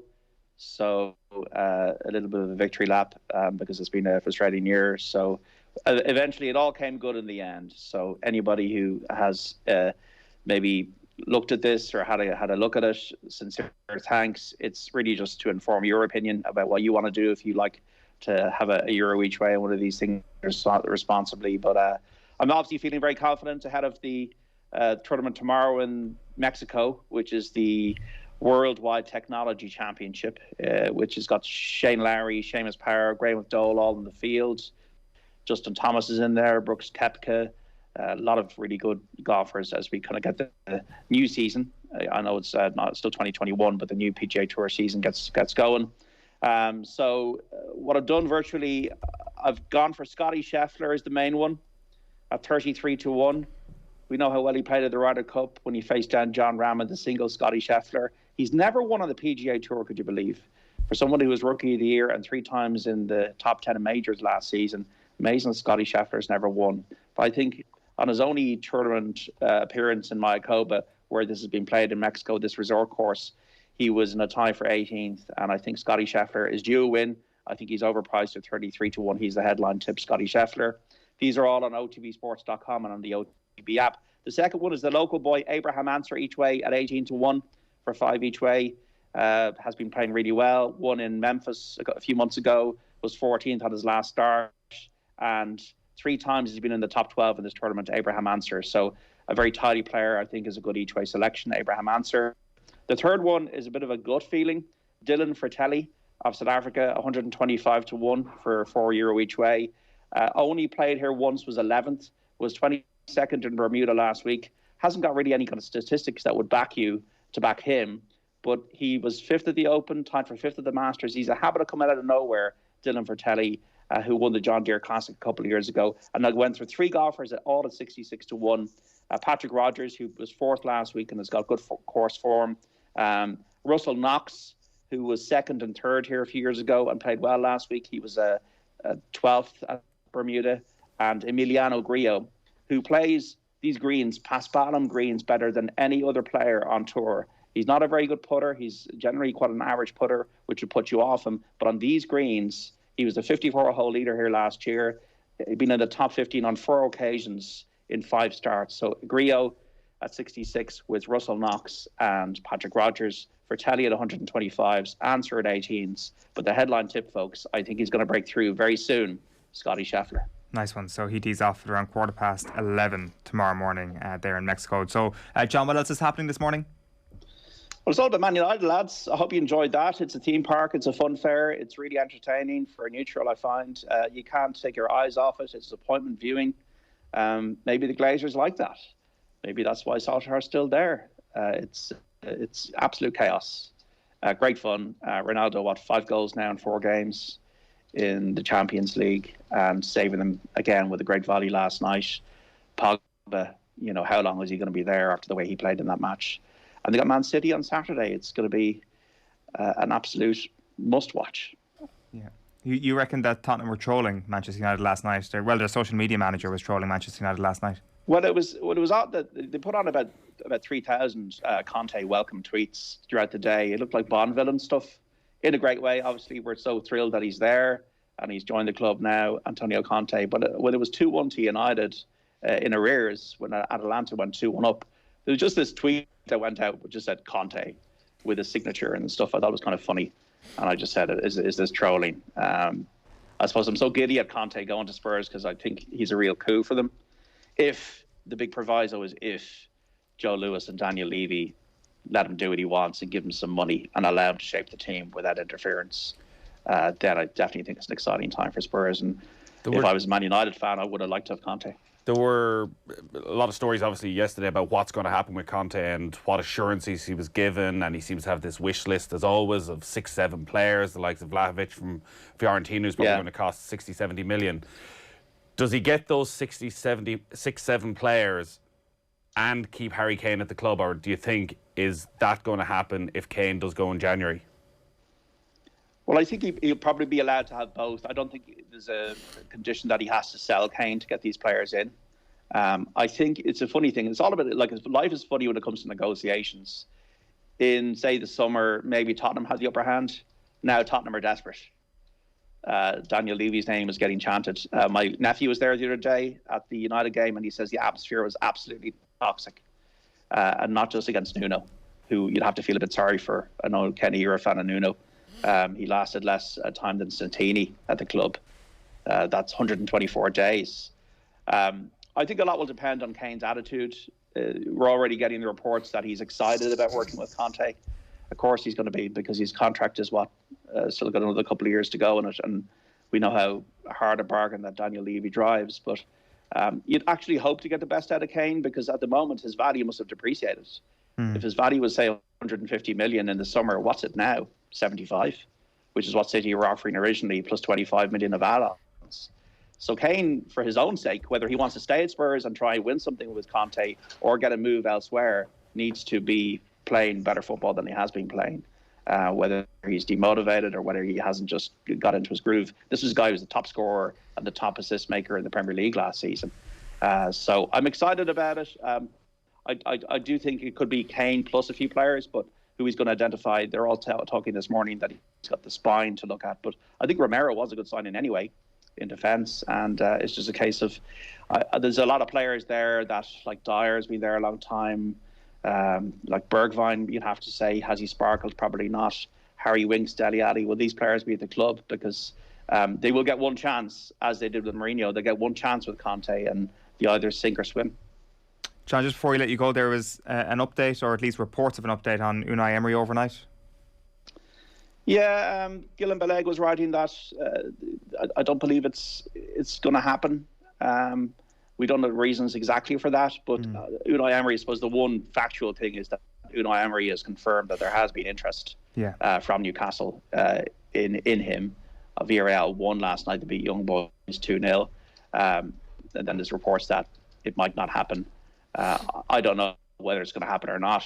What all these things, unless it actually is there, and you get the feeling that he's going to actually go to Newcastle, then you can't really believe one way or the other. But I suppose it's interesting that he has been contacted by the club and has been sounded out. But whether he wants to go yet, I don't know. I don't think it's going to happen from what you believe in some of the reports. It seems like it's more unlikely than likely now. John Duggan, good stuff this morning. All right, folks, take care. Cheers. Make sure to check out those virtual insanity tips on otbsports.com as well. It's interesting, that Emery story, because it seems to be reported as almost a done deal on a lot of the newspapers actually this morning, whereas, as John says, Guillaume Balaguer says that Emery sounded reticent about his future just after the game, as he didn't know the latest. Then he was told about leaks, pressure, and after originally being very interested in and hearing more, he decided to stop it all. His family, friends and players told him to stay. The club insisted he is building a squad to his image and everyone has respect. A not so good start in La Liga changes nothing. At the end, we all went to be where we are loved and respected. So this is not considered a negotiation ploy. Unai remains at Villarreal in a project he is hugely enjoying. So that is a very interesting development. As I say, Guillaume Balaguer reporting that this morning. And if these reports are true, then Emery stays.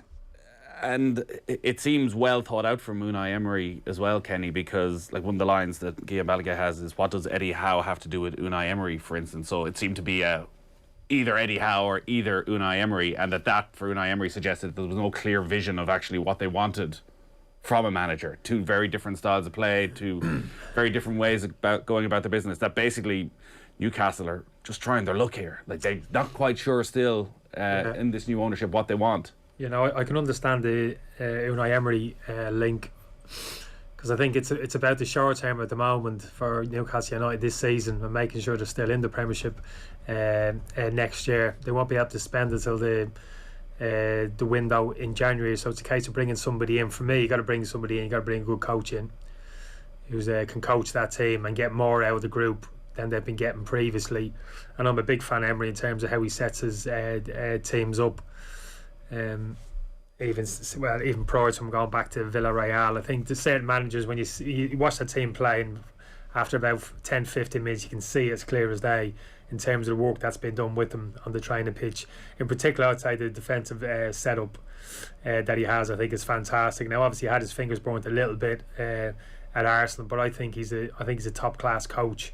And I think from Newcastle's point of view, if you're thinking, look, that elite manager which we want, he's not available at the moment, but we need to bring in an experienced manager who's a very good coach who can really get the best out of this group in the short term, I think someone like Unai Emery would be top of my list. I don't think necessarily that works for Unai Emery. He must be thinking, have they really got confidence bringing me in? Do they really think I'm the one who can bring the club to the promised land, or am I just literally keeping this seat warm? Well, it does feel like that is what the next 5 years needs to be. You need because you can't underestimate how much trouble Newcastle are in right now. That squad, unless Callum Wilson can start scoring goals and scoring a lot of goals, that squad are in massive trouble at the moment. We don't know what sort of players going to want to go there, except for the money in January. So you need someone to survive. Yeah. Then you probably go for your Roberto Martinez type, who'll bring you an attractive style of football, and you bring in more quality players. And then you probably need one of the best in the world to bring you into that Champions League level. Yeah, I don't know, to be honest with you. I think I'm a big fan of Martinez, to be honest with you. Just timing, really. I just don't see him jumping at the moment from that position at Belgium. That's the problem with a lot of these elite top class managers, that they're perceived to be that, just in terms of availability. Conte was one of them who wasn't available. That hasn't happened, obviously. He's jumped to Tottenham. So in the circumstance, if they feel as if they can extricate Emery from his contract without too much aggravation, I wouldn't agree with you in terms of Newcastle. Like, they're in desperate trouble. I think they're certainly concerned in the position they're in, but I think the squad's good enough as it is. Yeah, I think the squad, well, it has been. The squad's kept them up for the past couple of seasons, so I think the squad is good enough. I think there's a good coach to get a little bit more out of them, and with a bit of reasonable investment, I don't even think significant investment in the transfer window, 2 or 3 players, the right players, midfielders. Yeah, possibly. Yeah, I think they've got a good, in terms of Callum Wilson, you mentioned about operating high up the pitch. Yeah, absolutely, if they can keep him fit. But the likes of Sam Maxine, I think, is a match winner as well. So I don't think they're lightweight in terms of across the top end of the pitch. And you might say to me, well, I haven't got like world class defenders. No, but that's where that kind of coaching ethic comes in. A good manager, a good coach who can set the team up well defensively. You know, it's all about the collective. It's not about the individual qualities necessarily of defenders. Just not convinced by Javier Manquillo and Matt Ritchie being your fullbacks. Yeah, but that's what I'm talking about. A good coach is all about the whole being better than the sum of the individual parts, as we said. So that's why I think it's important. They don't bring in somebody who's a good talker, comes into the dressing room, people think, oh, he's a great talker, oh, amazing personality, this manager, and he rolls onto the training pitch. The lads are like, oh, we're playing five-a-sides here every day, but that's not good enough. We need a bit of structure here to what we're doing. So that's why I kind of understand the Emery approach. I'm not too sure whether it's going to happen, to be honest with you, but I can understand that. I think it'd be a good choice if they were to get him in, but possibly only in the short term in relation to what they, that elite manager that we're talking about, potentially to come in at some point down the road. All right, it is coming up to 9:01 on this Wednesday morning. OTB AM is with you with Gillette, proud sponsors of Movember. Gentlemen, let's mow. We've got plenty of reaction to what we were chatting about earlier on. John says Duff was an incredible player for the Republic of Ireland, very underrated. We could do with him now. And then loads on Manchester United, as you can imagine. Aidan says, morning lads, hope you keep me entertained for my trip from Mallow to Athlone. Ole is at the wheel, more like Ronaldo at the wheel. Patrick says Manchester United are in the deja vu business, the entertainment business, scoring in the last minute business. But one thing they are not going to be with this substitute teacher is the winning trophies business. Bido says United are a circus act. DP says Pogba is too inconsistent. You don't quite know what you're going to get with him. Stuart says Ole is so much out of his depth. If he loves United, he should own up and resign. The club should be all that matters. His pressers are awful and embarrassing. And then Mark makes a prediction for the weekend. City will put 4 past them, he reckons. What do you think? Not too sure. I give United a real fighting chance at the weekend. United have had City's number for the last couple of years. I think you're right. Psychologically, there's a lot of positive there from United's point of view, and I still think they can hurt. Man, you never know Guardiola in terms of that team he's going to put out, and if he weakens them a little bit, Guardiola, and weakens I'm talking about, I guess it doesn't get quite the balance between that kind of defensive structure we're talking about with United. But he did it in the Champions League final last year. Guardiola, he weakened them defensively, but playing Gundogan in that holding midfield position, I think it cost him on the day, probably cost him the trophy. So if he opens the door a little bit for Manchester United, we know the qualities Manchester United have up the pitch. I give Manchester United a real kind of fighting chance. Laporte's out of the team. Actually, probably not a bad thing, to be honest with you. I was surprised he's still in the team. I'm surprised Stones hasn't come in. Laporte's looked a little bit shaky, so may not be a bad thing from Manchester City's point of view. He's out. Maybe Stones is in a replacement, but still think City give you opportunity, particularly counter-attack. We're talking about United's low defensive block, dropping back in, inviting teams onto them. With City, will come on strong. Always get those opportunities to punch through Manchester City. Saw the goals the Palace scored at the weekend, and I was over at the Burnley game, and game you probably don't take much notice of. They win 2-0, but Burnley got them on the counter attack on 3 or 4 occasions, just didn't have that bit of quality. And it's all still a little bit slow for Manchester City. It's nice, but it feels very pedestrian at the moment. Yeah, when they slow it down, it's a little bit too slow. It's a little bit more sideways and possession for possession's sake. For me, they're not as effective. But you mentioned about the counter-attack, so everybody would think, yeah, absolutely, this is the way forward. So if United are going to play, say for example, Nathan, with the front two that they did at Spurs, is that the best front two, you think, to operate a low defensive block and to break out and to literally outrace the likes of John Stones and Ruben Diaz? Is Cavani and Ronaldo the two strikers that you want? They're going to outpace teams. Could you play Greenwood and Ronaldo? Yeah, well, this is the thing. I think if you were arguing for this particular game against Manchester City to play this type of low defensive block and to break out from that and punch and pick City off and to get those centre halves and 1v1 situations down the sides, for me there's an argument for you play Rashford and Greenwood as your front two. You don't play Ronaldo or Cavani. Nice. If you're playing with a front two for this specific game and you're going to drop off them and encourage them onto, this is the interesting kind of conversation around. We've been having it all morning, so these are the big decisions he's going to have to make. We know he's not going to make that one, don't get me wrong. Ronaldo's going to play, but there might be an argument there for the likes of Rashford or Greenwood coming in alongside him, just a little bit more of an injection of pace and dynamism on the counter attack with that person maybe who plays alongside Ronaldo. Alright, it'll be very interesting. And wasn't it Martial who killed him last season as well? I'm not suggesting he'll come into the team at all, but it could well be a team sheet that we don't expect once again with Solskjaer this weekend. So that is the 12:30 game on Saturday. City, of course, in action tonight. They play Club Brugge at 8 o'clock. The other game in that group is RB Leipzig against Paris Saint-Germain. That game is on in Leipzig. Just to run through some of the other results from last night in case you missed them. The other game in Manchester United's group was Villarreal beating Young Boys 2-0 at home. Chelsea weren't great. They won 1-0 away to Malmo, but they're in great position now. Juventus are through. They beat Zenit 4-2 in that group. Bayern Munich also through. They hammered Benfica 5-2. And the other game in that group, which was, again, a very nervy game for anybody involved with Barcelona. They won 1-0 away to Dynamo Kiev. So they leapfrogged them. They're in good position now to qualify. And then the other group last night, one of the hipster groups, Lille won 2-1 in Sevilla. And then Wolfsburg beat Salzburg 2-1 at home to kind of open up the qualification prospects in that group. Tonight then, elsewhere outside of Man City's group, you've got Real Madrid against Shakhtar at 5:45, and then the other game in that one is Inter going to Sheriff. Sheriff knowing that if they draw that one, they maintain a really surprising but great position to qualify. Dortmund take on Ajax, looking for revenge for the hammering they took in Amsterdam last time. And then Sporting go up against Besiktas in that group. Milan against Porto is the other early game at 5:45, and that is, of course, in Liverpool's group. It is Liverpool against Atletico Madrid tonight at 8 o'clock. What are the prospects for this one in terms of fitness, in terms of the team sheet, Nathan? It's been one of these few weeks where you kind of don't really know what sort of midfield Liverpool are going to line up with.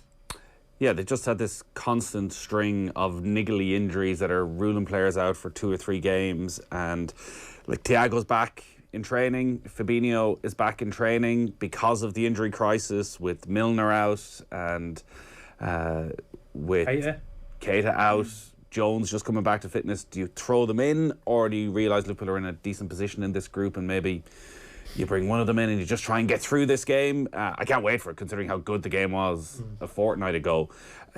I know there's a lot of questions of, look at how Liverpool collapsed last season because of the defensive problems, and have they left themselves short in midfield because Gini Wijnaldum isn't there? I don't think it's quite that extreme just yet. Like they were very, very good for the first half an hour, 35 minutes against Brighton at the weekend. I know they gave away a couple of chances, but they should have been 3 or 4-0 up. That game should have been dead. It seemed to be an attitude problem, which is what Klopp was suggesting after the game, that the heads just went. Oxlade-Chamberlain is definitely an issue, and it was interesting, the quotes after the game. He really seemed to be having a pop at Alex Oxlade-Chamberlain, that he's getting these opportunities. He's probably only getting them because there's 3-4 players injured, and he's not taking them. Like, it was a stunning ball for the Mane one, but when the game was getting away from Liverpool, he couldn't get a grip of the ball at all, couldn't slow it down.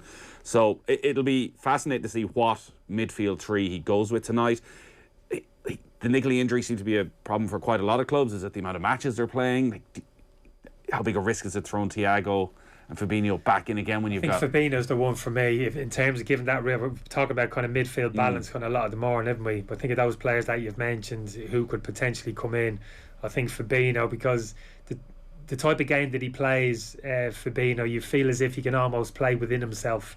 He doesn't have to exert himself too much in that holding midfield position, which predominantly plays for Liverpool. You can kind of play that position playing about 70-75% of your capacity, and that'll allow him to push Henderson a little bit further forward. And then you're really talking about, as we generally are for me, with that Liverpool midfield three, who's the third one to best complement them. Curtis Jones is fit at the moment. He's played. I'm a big fan of Curtis Jones.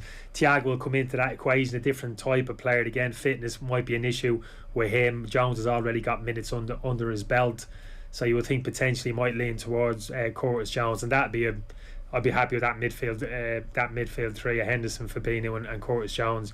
Still think there's a little bit there for me. I was watching you mentioned about the Brighton game. Nathan played some good stuff there, Brighton. I saw the highlights of the game. They can play, Brighton. Don't get me wrong. You're talking about managers like potentially managers. Graham Potter could be one of them in the near future. Could come into the reckoning. But I was looking at a couple of the 2 goals that they scored. Again, I'm looking at Virgil van Dijk. It's movement. We're talking about Harry Maguire in terms of like lumpy, a little bit not the most athletic, not the most dynamic. That's just a fact. That's DNA with Harry Maguire. Virgil van Dijk, we know, is the exact opposite. He's an absolute supreme athlete. It's why he is probably considered, certainly a year or so ago, the best centre half in the world. But he's still searching. If you notice his movement, the balls around him, even those goals, he wasn't necessarily directly involved, but just planting his feet and moving and accelerating. Just get a sense for players still searching, and might be for some time in terms of his optimum levels. Is there a chance it doesn't come back? Well, that would be the worst. That would be the worst case scenario. I mean, you'd hope, the advances in, surgery now, that operation now is pretty much a given in terms of getting people back reasonably close, if not to the level they were before. But it is a very serious operation. It's a very serious injury. And certainly at the moment, he's not where Liverpool need him to be. It's only a small thing. And like I said, you couldn't hang too many goals Liverpool have conceded this year and say, oh, Van Dijk, he's got done there 1v1, no pace or whatever. But if you look at him in terms of how he's moving over the ground, he's not there. And whether it's a combination, which generally is with these injuries, physical and psychological as well, he needs to kind of push through that. But he needs to kind of push through it quite quickly, because this league title's really on this year, and Chelsea in particular, I'm talking not just about neighbours Manchester City, like a 2-horse race. Those two have got to be very careful of the results of the weekend, that Chelsea don't suddenly find themselves 6-7 points clear at the top, because they're good enough to actually stay out in front and stay away from those two. So that's what I'm saying. Only small little issues there around Liverpool, not a lot. Playing well, there's a lot of good around the team at the moment. I understand that, particularly up the pitch. You get blinded about what's happening higher up the pitch, and particularly what Salah is doing. But it still matters. We've been talking about it all this morning at Manchester United, about that balance, the yin and the yang, defensive structure.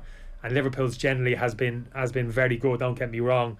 But just at the moment, little nigglies you're talking about, a couple of little individual stuff, and Van Dijk in particular, who's the heartbeat of the team at centre half, needs to find his A game, ideally sooner rather than later. Is there anything you can do to try and offset the impact of him getting back to his best as a manager? I mean, so that you kind of got to expect that Van Dijk looks after himself. If you're Jurgen Klopp, there's not much you can do to control it. But with your team selection, with the midfielders that you pick, with the other defenders that you pick, with the way you set up, is there a way that you can try and temper how much of an impact maybe Van Dijk's struggle to return to form actually has in the team? Yeah, I think so. And it's the same argument we're making with Manchester United. And so if you have certain limitations, now Van Dijk isn't limited, we know that generally speaking, but he is at the moment, because he's searching a little bit in terms of his fitness. So for me, it's only small little things. It's about the like of getting your best holding midfielder in front. Fabinho actually does the job, we know that. But even the likes of Andy Robertson, for me, if I was a left back in Andy Robertson's shoes, I'm looking over a Virgil van Dijk, and I know he's not there yet. He's 70-80% where he needs to be. That that drop dead acceleration, it's not there. So maybe I just have to temper things a little bit. Just narrow up a little bit, give him a little bit more cover. It might be the team itself taking itself 5-10 yards down the pitch. I know this is the last thing you can say to Jurgen Klopp. His head explodes, like the whole team taking itself 10 yards further down the pitch. But these are the small modifications, I think, which you need to make until you get to a point. Van Dijk's bang, I'm back now, let's go, let's push 10 yards higher up the push. Is that not what they did last season, Kenny? Is that not in a way a problem for Liverpool? It's what makes them so brilliant when they're at their best, that everything needs to work for any of it to work. And that last season, when they were missing all the centre-backs, suddenly Alexander-Arnold and Robertson had to play a lot deeper because they couldn't trust that their centre-backs would be there. And then the high presses, and Salah's having to come back deeper so he can press high. Yeah. That it all collapses quite quickly if suddenly you start going 10 yards further back. I think you're right. That was a problem last night because he hadn't got the players on the pitch, enough of those players to play the type of game Liverpool have been so successful with. And Klopp, from what I was hearing last year, was just reluctant to make those changes. This is us, this is our DNA, this is how we press. We keep that high line, even though we've got an 18-19-year-old playing at centre half. We've got a central midfield there, and Fabinho, excellent midfielder as he is, but not particularly quick on the turn. We're still going to play the same. I'm still at times going to send me full-backs higher up the pitch. So for me, that as much as losing individual players last season was absolutely a massive blow for them, yet the team not being able to function in that way because of that was massive as well. He didn't make those modifications last year, really. We are Liverpool, this is how we play, we'll continue to play this way. So there's a load of stuff going on there. I wouldn't kind of dissect that, but at the moment I just think with Liverpool, just small little areas there, just little small areas of improvement that they need to tap into. And Van Dijk's one of them, and I hope he does get back. We know how good a player he is. It'd be a shame, if going forward he was to be reduced a little bit, his physical output type thing, and his mobility, his athleticism was to be restricted by that injury. But it can happen. I just hope it's not the case, and he can kind of push through and get back to the level he was at. On that midfield point, and you make the point, Nathan, about Alex Oxlade-Chamberlain maybe struggling, is it a situation where Liverpool have loads of players that can play in that advanced midfield role, where the non-Henderson or Fabinho role, that they've got a heap of players who can play there, that if the Ox was beside Henderson and Fabinho at the weekend, maybe his deficiencies wouldn't have been as laid bare. That essentially, the longer the season goes on, the more they're missing someone like Gini Wijnaldum, who can play more of the three positions effectively. Possibly. I still think when you take Henderson out of that sort of right-sided midfield role, that he is a massive loss. He was playing deeper at the weekend, and while he can comfortably cover that spot, I just think the energy he brings in that, again, a little change and quite a few things seem to fall apart for Liverpool. Kenny's a big fan of Curtis Jones. I do wonder, we're talking about Manchester United and their lack of a central midfielder. Do you think Klopp looked at that midfield role with Wijnaldum leaving and thinking, I don't need to sign anyone here because Curtis Jones is ready to step up? Or do you think actually if he had as much money as he wanted to spend and FSG were willing to spend, that he would have gone and bought a 40-50 million pound midfielder? Yeah, I think he probably thought he had enough, not just in Curtis Jones. I still don't think Curtis Jones is there, but I'd like to see him get enough game time. I think he potentially could develop into that third central midfielder that we're talking about. I'd agree with you in terms of Henderson playing as that right-sided 8 a little bit higher up the pitch. I think he's fine in that position. But yeah, I think he probably thought, obviously the limited amount of money to spend, he would have earmarked it centre half, reinforcing there, 36 million they spent on Konate. Is that where I want to spend my money, or do I feel as if I've got enough covering that central midfield area? And the numbers are fine, I think, despite Ronaldo going out the door. The numbers are fine. Thiago, Oxlade-Chamberlain, Keita, there's another 3 parked on the bench if Curtis Jones plays, and then like you're on Harvey Elliott as well, unfortunately out injured as well. So I think they got real options. I suppose the question is there that top quality towards central midfield play? You can have a load of numbers, sometimes you get blinded a little bit. We've got a load of numbers there, we've got plenty of numbers, but really in terms of the actual individual quality of those players, and Noel makes a good point in terms of how you play, the DNA, all very good players, those players, but how do they fit into that Liverpool DNA? High press, high energy. Who's the most suited to that? Keita for me took a step back the game against Atletico. The goals they conceded over there, got caught out twice, made some poor decisions in terms of like getting wrong side of people and getting done. That was a concern, because you have to have a defensive mindset. You got to understand the game, have a defensive mentality. I know those 2 number 8 positions, there's an onus to get forward and contribute. Henderson does that, scored again last weekend. Kate has actually done it when he's been in the team. He's got 2 great goals, isn't he? But there's also, you can't carry those players. You can't carry those number 2 8s when you haven't got the ball. They need a certain game understanding in terms of what's required of them. When Wijnaldum had that, was a beautiful player, could operate anywhere in those midfield 3, as you've suggested. Henderson has that defensive mindset in that right-sided 8 position. Keita, that'd be a little bit of a worry of late. Has Curtis Jones got that? I think he's getting it. I think it's getting better. I don't think Thiago has it. That's why I'm very reluctant to see him in the team for that reason. As good as he is technically, and as good a footballer as he is, so they're the kind of things which he'll kind of wrestle with going forward, Klopp.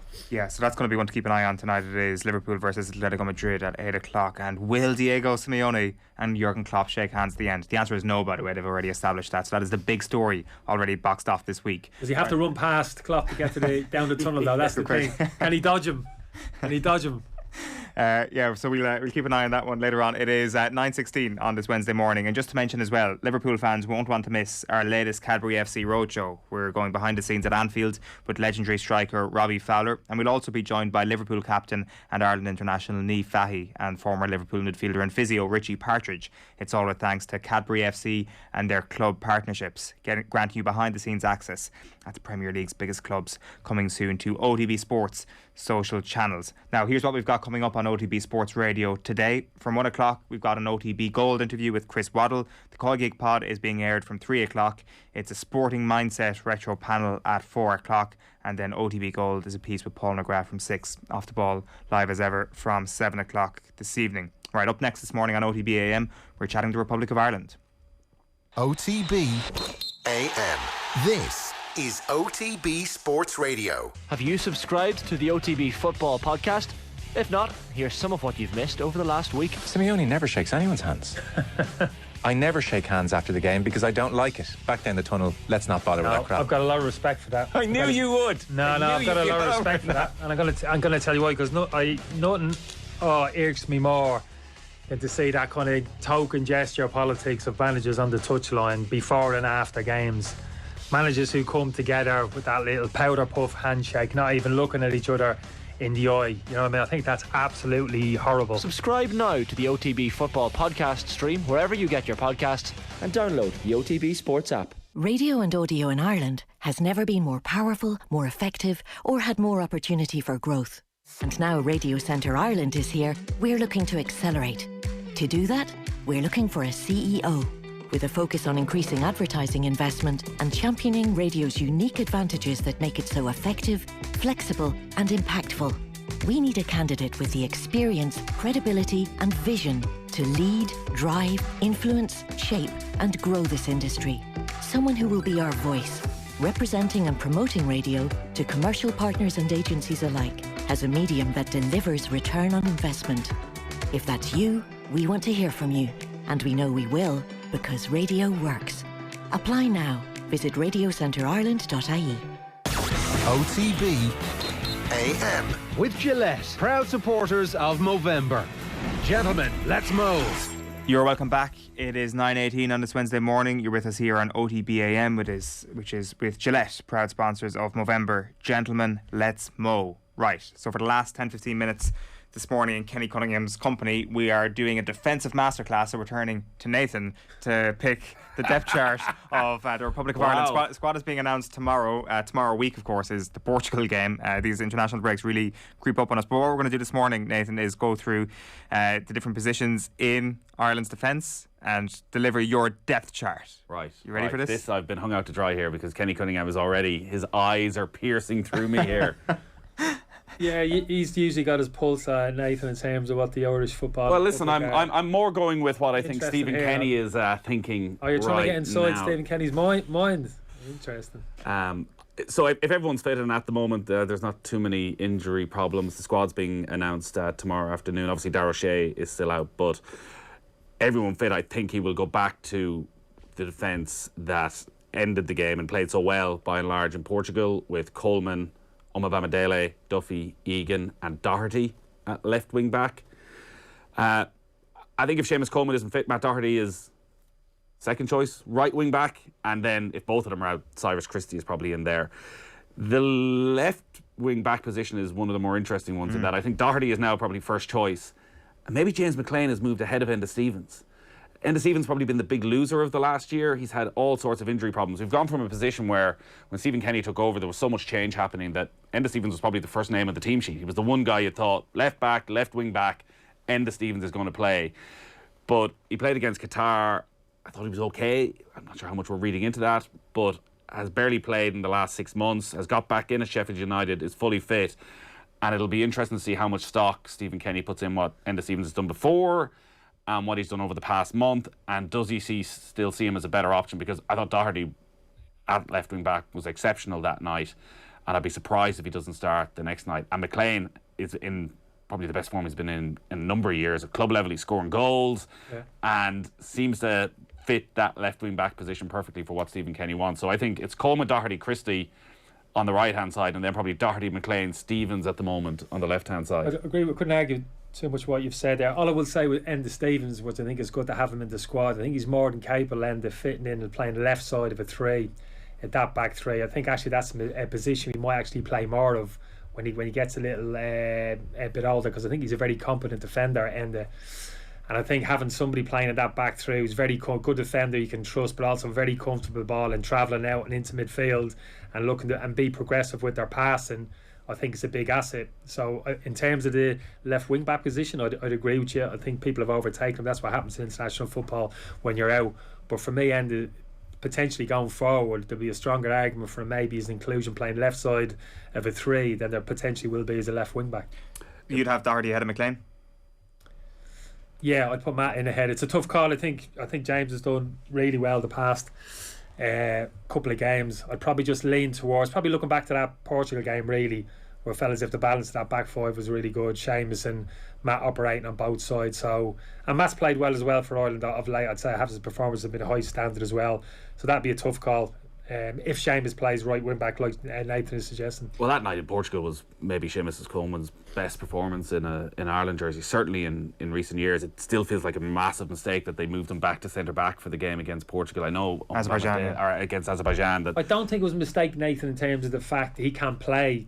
I'd make the similar argument Seamus playing right of the three as I would end the playing left of the he's more than capable. He gives you those footballing qualities to actually play out, which Stephen is looking for. But I think you're right in terms of just upsetting the balance then in terms of Matt flipping over to the other side and then bringing James in. You had to make another 2 adjustments there to make that change. So probably all in all, where actually it turns out that Bamidele probably would have been perfectly fine to start that game.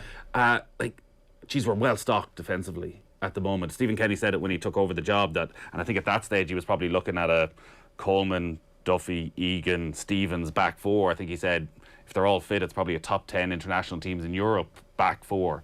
Bamidele is emerging. Like the young defenders that we have, Bamidele is still only 19. Nathan Collins as well. Nathan Collins, who I mentioned was over at the Manchester City game. He started for Burnley that day and was exceptional. Now it's strange playing against City because they don't have a striker at the moment. Made a couple of mistakes in the last couple of minutes. Maybe the concentration levels went. But this lad is a unit. 6'4", built like a tank. And already you're looking at him thinking he is going to be pushing for John Egan or Shane Duffy. Or maybe, and this is the other conundrum for Stephen Kenny, Bamidele started for Norwich at the weekend. Darragh O'Shea's injured at the moment. Like maybe Collins, if Tarkowski goes to Newcastle in January, we know the way Sean Dyche works. When you're in, you're in. If Nathan Collins gets in January, he's probably going to be in for the next few years if he performs to a level that suddenly he's the one who's playing first team football every week and he's the one who's going to be starting for Ireland. No, it's great to see. That's the only problem with him at Burnley in particular, but that combination of Tarkowski and May, very rarely injured. Both of them, he sticks with them like week in week. A problem Kevin Long's had there really for quite a considerable period of time. So that's something Nathan's going to have to look at going forward in terms of game time.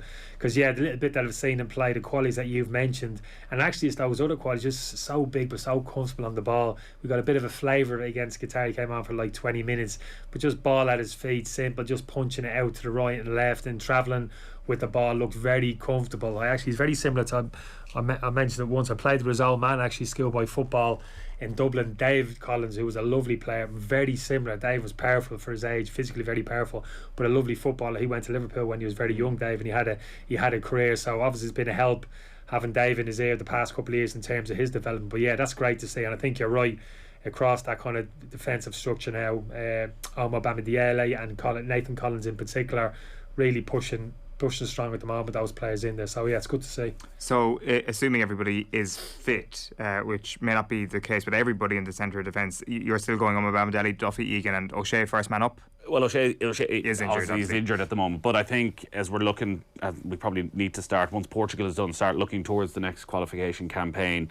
Like Duffy and Egan aren't going anywhere, they're still going to be in the squad, but O'Shea looked as though he was going to be the main man until he picked up that injury. Bamidele's probably gone in front of him. You hope O'Shea comes back and continues his potential, gets back into the Premier League.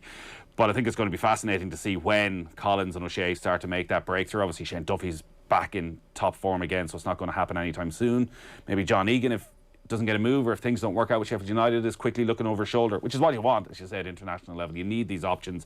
After that, then you're waiting for the next generation probably to make the breakthrough, because at the moment he'll go with a Kevin Long in the squad, but Kevin Long has spent season after season, as he mentioned, on the bench at Burnley, gets minutes here.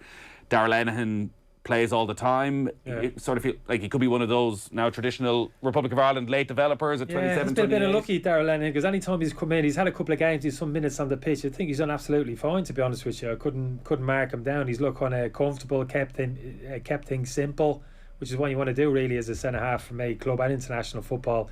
Got to be able to trust your defenders, do the simple things, do the right things, be good decision makers. He hasn't had a huge amount of time. I think he's actually been a little bit unlucky, Darragh Lenihan. He's found himself out of the squad, but that's only a reflection of the level of competition that we have in that area of the pitch now, which is great. Yeah, and then you're into a Jimmy Dunn, who's not quite getting his game time yet at Queen's Park Rangers, moved to Queen's Park Rangers, but hasn't managed to fully break into the team yet.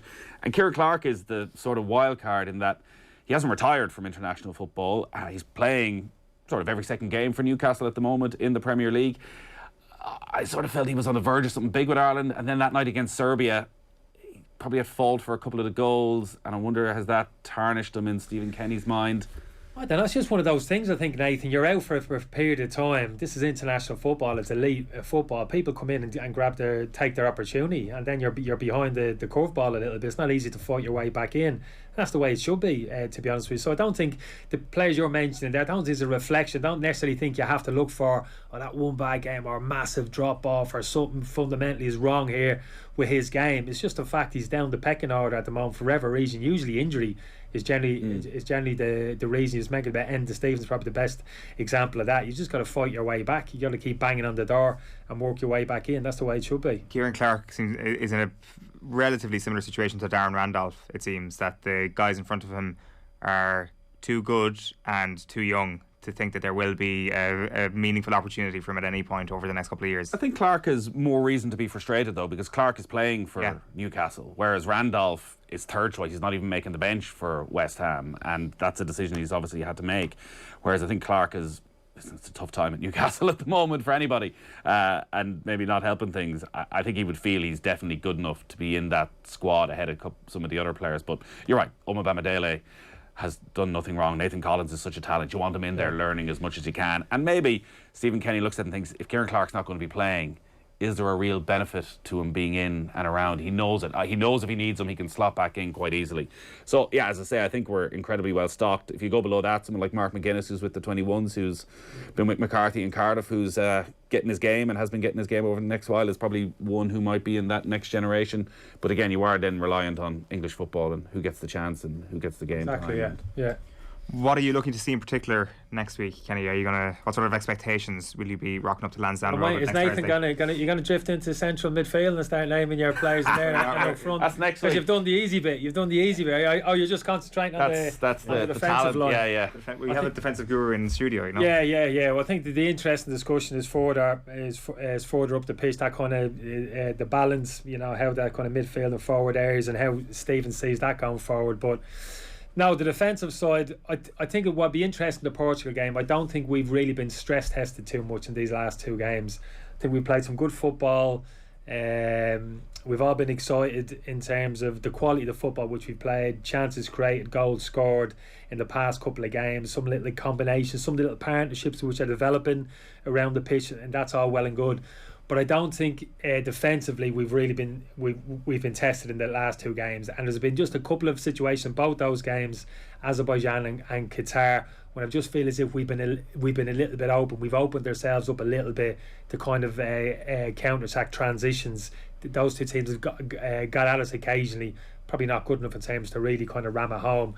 So that's what I'm interested in against Portugal in terms of the team on the pitch, the attacking qualities which we've seen over the past couple of games, but also that real kind of defensive mindset, that defensive structure, which has to be on the same level as well. That has to be the same. We can't be heading up there in terms of the quality of football which we're playing, and then once we turn over possession, all of a sudden we're all over the place, we're open, and teams are playing through us, and the better teams. There were signs, I thought, maybe against Qatar, that they were getting a bit better than that. And to go right back to the start of the conversation, and maybe a comparison with Manchester United and them playing three at the back, that like the pace of Iran makes such a difference for United to be able to push high up the pitch, that Ireland quite often, when they lose the ball, and there's probably a bit of maybe naivety in midfield at times, that they all push up and then they lose the ball and there's this huge gap. But against Qatar, definitely you could see Shane Duffy, the second forwards lost the ball, he sort of stepped 10 yards into the opposition half, and the other two centre halves were the ones to drop back. So at least there's some pressure, because it's been a sort of constant of the last year that when Ireland lose the ball, the defence head for home as quick as they can, and suddenly there's this massive gap opening up. Is that how that needs to work, that one of the centre halves applies some pressure? Yeah, I don't think it's necessarily the centre half. So we're talking about Manchester United, the individual qualities of players there, Fred, McTominay, the defensive attributes. I don't think any of them's a natural defender. So if I look at say air midfield, say as a comparison, I think, well, who's the natural defender there? Who's got those natural defensive instincts who, when you turn over possession of the ball, I'm not talking about necessarily going and pressing straight away, but when you haven't got the ball and they're sat in that central midfield, who understand what's required in terms of cutting off passing lanes into opposition forwards, in terms of when to go and put pressure on the ball, when to drop into space, when to track runners, when to pass them on, giving good information, sliding people out into different areas. So I don't think we have an abundance of them in the squad. I look at Jeff Hendrick, I think he's been great the past couple of games. It's been great to see how well he's played. But Jeff, for me, is someone that you've got to take the brakes off. You've got to let him go and play. He likes to get himself in advanced areas and go and link up with players in forward areas of the pitch. So he actually likes to vacate that central area of the pitch, and you want to encourage him to do that because he's actually good at it. So again, that's putting a lot of pressure on the player then alongside him. Josh Cullen is probably the player for me, probably best suited to that, kind of understands that role, who'll kind of sit in there in that kind of fulcrum in that central midfield, who'll kind of sense danger. Now, Josh isn't like Kante in terms of his ability to get quickly over the ground or a physical specimen in terms of dominating that area of the pitch, but I think he understands that role. Conor Hourihane for me is someone, again, a ball playing midfielder, and someone for me who's at his best the closer he gets to the opposition goal. We know the delivery's got into the box. Once he gets 30 yards from the opposition box, particularly wide areas, puts great delivery into the box, kind of good range of passing. Seems to have fallen slightly down the pecking order. Yeah, but Conor for me doesn't look like somebody at his very best when he's asked to play like defensive role in that centre. Kind of go and make tackles, wrestle the ball off play, be a dominant physical presence in that area of the pitch. So he was great for Swansea when he went there last season. He was playing in that sort of more advanced sort of number 8 kind of. Yeah, exactly. So that's what I've always seen, and for me, I always with Jeff and Conor, I'm always in my mind, I'm thinking I'm pushing them higher up the pitch, get closer to the opposition goal, get closer contact with your front 2, front 3, and go and play in little combinations and whatever. They're good enough to do that. But then it's all about, again, that kind of balance. What are you leaving behind you?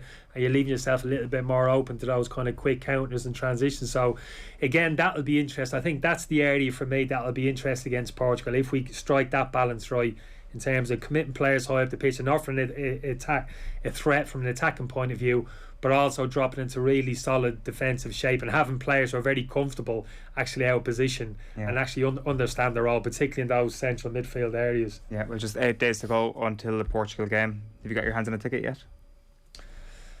No. Thankfully in this game, Kenny be there working for a rival organisation, but still coming to us looking for the Wi-Fi password, trying to explain to him what a hashtag is for half an hour before the game. I don't like begging. I won't for begging for tickets for even high profile. I know. But events, I feel it's Portugal, Kenny. Come on. I mean, we'll all be begging. I'll find my way in there. Any workout? Can I? Do you need a runner next week? Of course. Yeah, nice one. Brilliant. I mean, I've got myself in the order, Kenny. That's how you carry all my gear. That's how you do it. Kenny, great stuff. Thanks many for popping in this morning, Nathan. Thank you. It is 9:34, and we've still got a bit more to come for you this morning. This has been OTB AM with Gillette, proud sponsors of Movember. Gentlemen, let's mow. So tomorrow morning, Michael Verney is in to co-host alongside Adrian. We'll hear from Gareth Roberts, Fiona Hayes, and much more as well. Right now, though, we're bringing you something from last night's football show. Here is Damien Delaney speaking to Richie.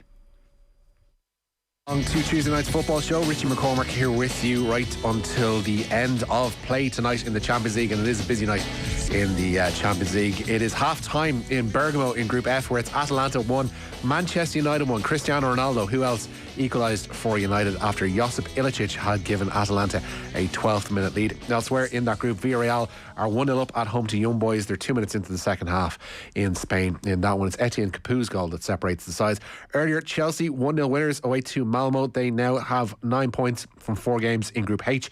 Juventus and St. Petersburg are 1-1, or Zenit I should say, are 1-1 in St. Petersburg in the other game in Group H. As I say, 3 minutes played in the second half in that one. Bayern Munich 2-1 up at home to Benfica. In Group E, still scoreless between Dinamo Kiev and Barcelona. Also in Group E tonight. And in Group G, Wolfsburg 2-1 winners at home to Salzburg, and Sevilla 1, Lille 1 is the latest score from the live match there. Keeping you updated on all of that tonight, and indeed talking Newcastle and the potential appointment of Unai Emery as their new manager with Luke Edwards of the Telegraph shortly enough as well. But I'm delighted to say joining us on the line, and somebody who has been keeping an eye on this United match for us tonight, is former Republic of Ireland and Crystal Palace defender Damien Delaney. Damien, we're reunited after so long. You don't write, you don't call, we don't speak. I'm squirreled away in my little, box at home, in the room, working away, and we don't get to chat, we don't get to riff, we don't get to have the bants, as the kids say absolutely anymore. Not, man. No, I missed you. First time I was happy when I heard it was you was on tonight, because it's been a while. My hole you did. If Joe was listening. I know exactly when Damien Delaney found out it was me that was on air as well, because the soundproof glass is not exactly soundproof between here and the thing. And all I heard was... I was excited. No, you weren't. All I heard was, who's on tonight, bud? And Pete had to go, oh, it's Richie's on there, and all I heard was, all right. So yeah, excited is not exactly the word I would use, but you know, I'll tell any reaction is better than none at all, I guess, at this stage in my broadcasting career. But thank you, it's brilliant to have you on, Damien. Second half has just kicked off as I speak. What did you make of the first 45? But what a goal Manchester United scored, by the way. Super. Incredible, like a team goal. Which is the most frustrating thing, because for the other 40, I think it was 4 minutes injury time, so for the other 48 minutes, they were fairly hopeless. Obviously, they went with the back five that they started with against Spurs, but Atalanta had the lion's share of the game. They were giving Manchester United the run around, and United were sat in deep, didn't really look comfortable in the formation, and Atalanta got a deserved goal. Then Rafa Varane got injured, believe it or not, and they've switched back to a flat back four now, and they've gone back to kind of 4-4-1-1 with Bruno playing off Cristiano Ronaldo. So, you know, all the well-laid plans of the five at the back are just gone out the window now. And obviously Eric Bailly isn't the most reliable, so if he gets injured, Lindelof isn't available, then, Diego Dalot's coming on. But look, that goal before half-time is infuriating from my point of view because of the potential that's in this Manchester United team. Like, there's so much potential in this team that if somebody could just get them organised, get them solid, and not have to play 7 defenders like they did against Spurs. Obviously, put Pogba in today to make it a little less defensive, but they were getting the run around really. But I think infuriating at the potential that's in this squad. Yeah, and we're looking at Atalanta trying to build again on the counter-attack. United scrambling back and getting back in numbers, as you might imagine, given the formation they put. Ilicic is going to take a shot from distance. It's blocked down. It's actually fallen to Zapata, who has just seen his shot fluff wide, and it looks as if that is a crisis averted for the time being, at least for Manchester United. I have just seen Eric Bailly, I think it is, go down injured there at the end of this move, after just saying that he's not the most reliable of people. Hopefully that's nothing too serious, because that would be awkward for Manchester United if they lost 2 to 3 centre-backs and Harry Maguire was the only one. But just I think he goes down and stays down here. I'm sure he'll be okay. It didn't look a whole pile. Yeah. But, you know, this new system that they had against Spurs and started with tonight just kind of shows the shambolic nature that this squad has been put together in, because, you know, you've got so many wingers sitting on the bench now, but all of a sudden Manchester United aren't playing with wingers. And now they're playing with 3 centre-backs, and they've only got 3 centre-backs really, so if one gets injured, they're in trouble. It's a puzzling one, especially when you see the injury to Varane this evening, and it looks like, you know, from a United perspective, they'll hope as we're watching Cristiano Ronaldo break and try and free Bruno Fernandes, who spins and gets a right-footed shot away, and it's blocked down by the Atalanta defence. Again, Manchester United 1-1 away to Atalanta tonight, but their next port of call was to stick on Mason Greenwood. So you're thinking that if you're this married to a formation that has served you well for the last game and a half, but your first choice centre-back comes off, so let's stick on another striker. It's incredible. Like that, the centre-back gets injured, you bring on a left winger, or he's playing right wing tonight. So, like, I absolutely appreciate it if in the moment he sees that there's something there for them in the game, but it just strikes as being a little bit odd, particularly at that point in the match. Like, that kind of substitution would make sense if your centre-half goes off injured with 20 minutes to play, game still in the melting pot. Let's stick on a striker and see what we get from this. When there's still 9 minutes to go to half-time, and then you're sticking on the striker, that makes me wonder what you were thinking with starting with this formation in the first place. Yeah, I mean, it's hilarious. I mean, it's carry-on football. That's what it is. I mean, he's literally making it up as he goes along. I think any manager, like top manager, I think Tuchel, Klopp, Guardiola, they have a set of values, a set of ideas, core values. We're seeing Mason Greenwood break through. He's hit the woodwork. It's the second time tonight that United have hit the woodwork, and it looks like, as Damien mentioned, a flag for offside. Brilliant one-touch football again. Aaron Wan-Bissaka was just outside the box. Paul Pogba played Greenwood through, and it shows you what they're capable of. Absolutely. When you get these guys organised, but it's so off the cuff, just like the manager's off the cuff, like with the way he set the team up tonight is incredible. I mean, like you said, it makes there's no rhyme or reason to how he set the team up, or how he's like gone after it when they went 1-0 down. But as I said, like, all the top managers have a set of values, core principles, ideas. And even you think of Klopp last year, when things weren't going well for Liverpool, he didn't all of a sudden just throw everything out. He just kept the system and brought young lads in and trusted that he'd get it done. But I mean, he's just gone throw everything out the window. I mean, you spent 80, 90 million quid on Jadon Sancho, and you're not playing with wingers. Mason Greenwood's on the bench, Cavani and Ronaldo starting on the weekend. Now it's Ronaldo and Rashford. So unless he's doing this just to kind of settle the ship, get everyone organised, but I think it doesn't bode well for Manchester United, because this system worked well against Spurs. But it's not going to win you trophies. It's not going to get you out, go the distance anyway past, the round of 16 in the Champions League. Because once you go up against teams like, Liverpool and Bayern Munich's and the PSGs of this world, you're going to have to get extremely lucky to get through those ties. And you might get lucky in one leg, but you're not getting lucky in two. So for me, it's a step backwards to steady the ship.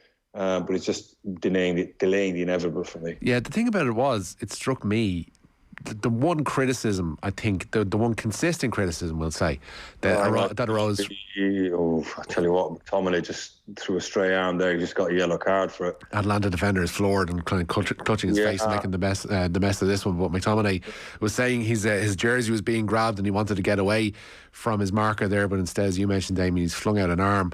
We're just waiting to see the replay here. It's a bit much to say that there was a mad, huge swing. He basically has an arm wedged in his neck and does enough to physically shove him over. Yeah, but once referees see that and the referee sprinted towards the incident, I thought, that could be a possible red there, but yellow's probably about right. His arm is a little bit high, but sorry, Rich, on you go. The one, lost my train of thought looking at Scott McTominay's elbow. No, my one train of thought was the work rate was the issue that came out of the Liverpool game. That they weren't closing down, that they weren't, pressing, that they weren't essentially willing to run, and that's been a constant from United. It's not been their, formation. It's not been what, positions the players are laid out in on the pitch. It's been work rate and effort, and those things have been lacking. I don't see how a change of formation changes that. I think I'd have to disagree with you. I think there's a lack of coherence in the team. I think the players are a little bit lost out there. One decides it's time to press, another one doesn't. You look at all the best pressing teams in the world, they're almost telepathic, that they know when the ball goes into certain situations, there's triggers. That's what the word the coaches use, triggers of when the press goes.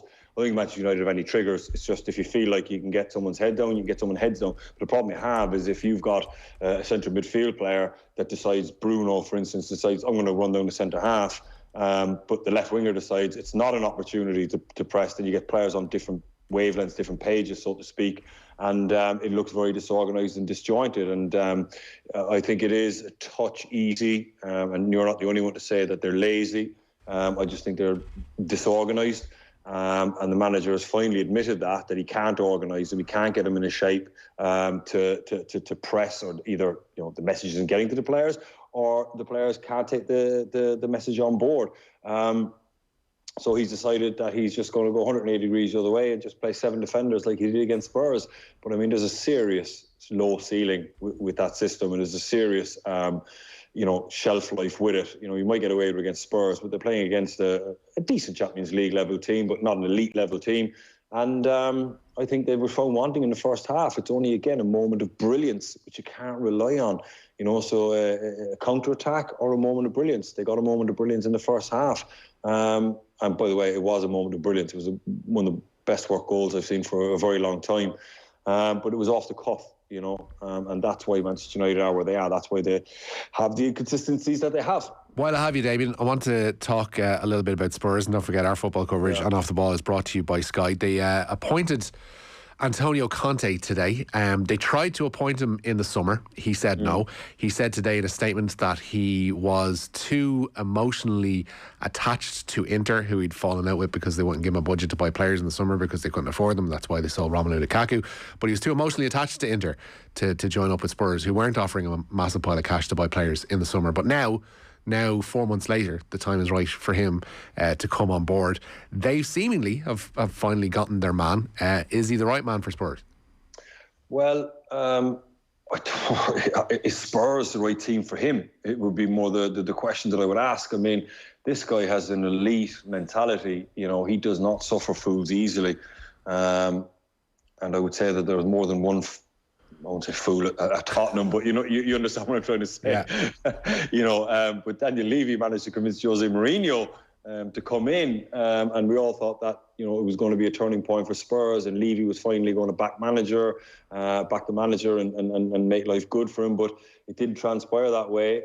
Maybe he sold Conte a dream, or maybe he sold Conte something that he didn't say to Jose. I can't help but think that the discussions that were had was that Harry Kane's going to be sold in January, and that's probably going to fund Antonio Conte's 5 or 6 players that he probably requires. Tottenham aren't the type of team that are going to just keep Harry Kane and give Antonio Conte 100 million quid. I wouldn't be surprised in the least if Harry Kane went to because I think Harry Kane has shown at the start of the season that he's just, downing tools is probably too strong a word, but he's fed up with Tottenham, and he's, I suppose, down tools, for the want of a better word. Oh my God, Duvan Zapata has gone through, and he's gone and put Atalanta 2 goals to 1 ahead, and it is offside, as you mentioned there. It's not 2-1 ahead at all, it's 1-1. But yeah, it shows what's capable in terms of cutting through Manchester United, and pretty quickly as well, going from back to front in a way that United haven't been able to so far. We're just seeing the ball played through, and yeah, Zapata just offside, I'd say. Just I'll tell offside. you what, there'll be some lines drawn on this, because I think Harry Maguire in the middle, his foot, I think he probably is, but it's a lot closer than what the Manchester United players looked very confident when they were appealing for it. Yeah. It was one of those ones that you thought he was well offside, but I don't think he was. Still, I mean, again, just one ball in between the 2 centre-backs. Now, he's a big, powerful boy. It's a fantastic finish too. Yeah, I think they're looking at this. It's a little bit close, a lot closer than what it looked. Yeah, Kopermans and Paul Pogba are flanking the referee at the moment. He is looking to hear back from base and see what their line drawing is going to result in, because this could be a crucial moment in this season of Ole Gunnar Solskjaer and Manchester United. The score is 1-1. They're 11.5 minutes into the second half in Bergamo in this Group F game in the Champions League, and Duvan Zapata might have put Atalanta 2-1 ahead. They're certainly taking their time about this. Referee is staring off into space, pretending there aren't players around him, causing him pressure and getting in his ear and telling him to decide one way or the other, because that ain't going to work anyway. And we're just waiting to see the outcome of this one. We're not having the benefit of replays and the line drawing, which we could do with. Yeah. We could do with. Not done any, because there's been a few incidences tonight in this game where it's gone to VAR as a potential handball against Eric Bailly, and they never went to look at it either. And then I think there was another offside too. So I think maybe UEFA have obviously decided not to show this line drawing business, or the process of it really. But it must be close, because it's taken an awfully long time. Yeah, this one would have been, if it was as cut and dried as I thought it was initially, then I think this would have been given as offside a moment or two ago. They're certainly going to give this a forensic check to see whether or not Zapata was offside. Whistle is coming to mouth, and which way are we going to go? He's going to have a look at it. Goal. There we go. 2-1 to Atalanta. It is, or has he gone back in the play? Yes, it's a goal. Yes, indeed, it's a goal. Atalanta 2 goals to 1 up, and the players belatedly, much as there was confusion there, they're heading over towards Zapata and the it was Harry Maguire's right foot in the middle. Eric Bailly Eric Bailly's had a great game tonight. He's been really, really good, but he's so high risk. I mean, the amount of times he's just gone to try and win things, he's gone into midfield. Like here, he just, he's no thought to what's going on behind him. And Duvan Zapata just runs off the back of him. And I think it's Harry Maguire in the middle. His right foot is just playing him onside, I think. I mean, it's millimetres, it's toenail stuff, really. But it's a hell of a finish as well. And I think for the way that Atalanta started the second half, they deserve it. And Manchester United are going to need another moment of magic. Yeah, from one of their star players. It was a floated ball over the top from Palomino, and Zapata, with his first goal in the Champions League group stage, has given Atalanta a 2-1 lead. There's 58 minutes played on the clock. Coming back to the Spurs situation, because you mentioned there, you're figuring they'll cut bait, sell Kane, and in a similar situation to what we saw, I guess, when Gareth Bale went off to Real Madrid, they're going to use that money to reinvest in the squad, rather than just handing Antonio Conte a fresh pot of 150 million quid to buy whomever he wants in January. Well, they must have told him some. Oh my God, buy is again. The guy is just no. He just can't take a backward step. He just goes flying into everything. And they now don't have cover. He's being brought into that position now because essentially they've deprived themselves of the centre back that they had at the start of the game. I mean, listen, it's highlight reel stuff. Some of it is incredible, but it's so high risk. If you're playing alongside a defender like Bailly, what are you saying to him at the moment? You can't say anything to him. He just has no even first gear. It's just anytime the ball gets played forward, he just wants to go into midfield and win it. And when he goes in there and intercepts it or nails someone, it looks brilliant. But 2 or 3 times tonight, I mean, the first goal that they got caught on, he actually went in to win it, and McTominay stuck a toe out to try to intercept it, and actually the toe poked it wrong by to let Zapata in the first one. But he's had 4 or 5 incredibly good moments that, like, you know, it looked great on the highlight reel later, but just 1 or 2 little ones, and that's just the type of defender that he is. I like him a lot, but it's just someone could just tell him just calm down a little bit, or just, you know, pause or think about it, you know, the risk reward element of the decision you're making. Sorry, but anyway, back to Spurs. Yeah, I think Harry Kane is done there. I think that the club kind of hedged their bets in the summer that, he would come back and he'd be a good team player and a good captain and roll his sleeves up and work hard. And I think Harry Kane has probably threatened these types of performances and said, if you don't sell me, I'm not going to try and whatnot. They've just nicked it again. Dispossessed again. Have Atalanta. Zapata is free, waiting in the centre. The cross doesn't meet him, and United will clear again. But yeah, we'll stick with the United game for a minute, because as you mentioned there, Bailly is an accident waiting to happen. We've seen a lot in the past few moments. United being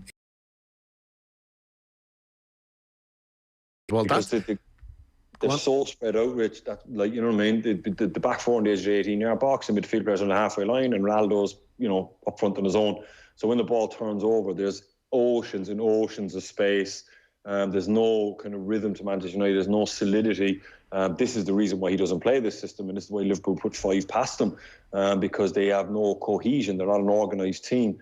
And the 7 defenders he went with against Spurs kind of negated all those problems, because you just had defensive players in defensive positions, and those spaces weren't there. And then you're just relying on your world-class players or your moments of magic to come. But then your moments of magic, you're winning games. Whereas this system, you're always chasing, because you're going to concede chances, you're going to concede opportunities. And then, of course, you come up against an elite-level team like Liverpool, and you get what was coming, really, and that was coming tonight against a decent level team, but not an amazing team.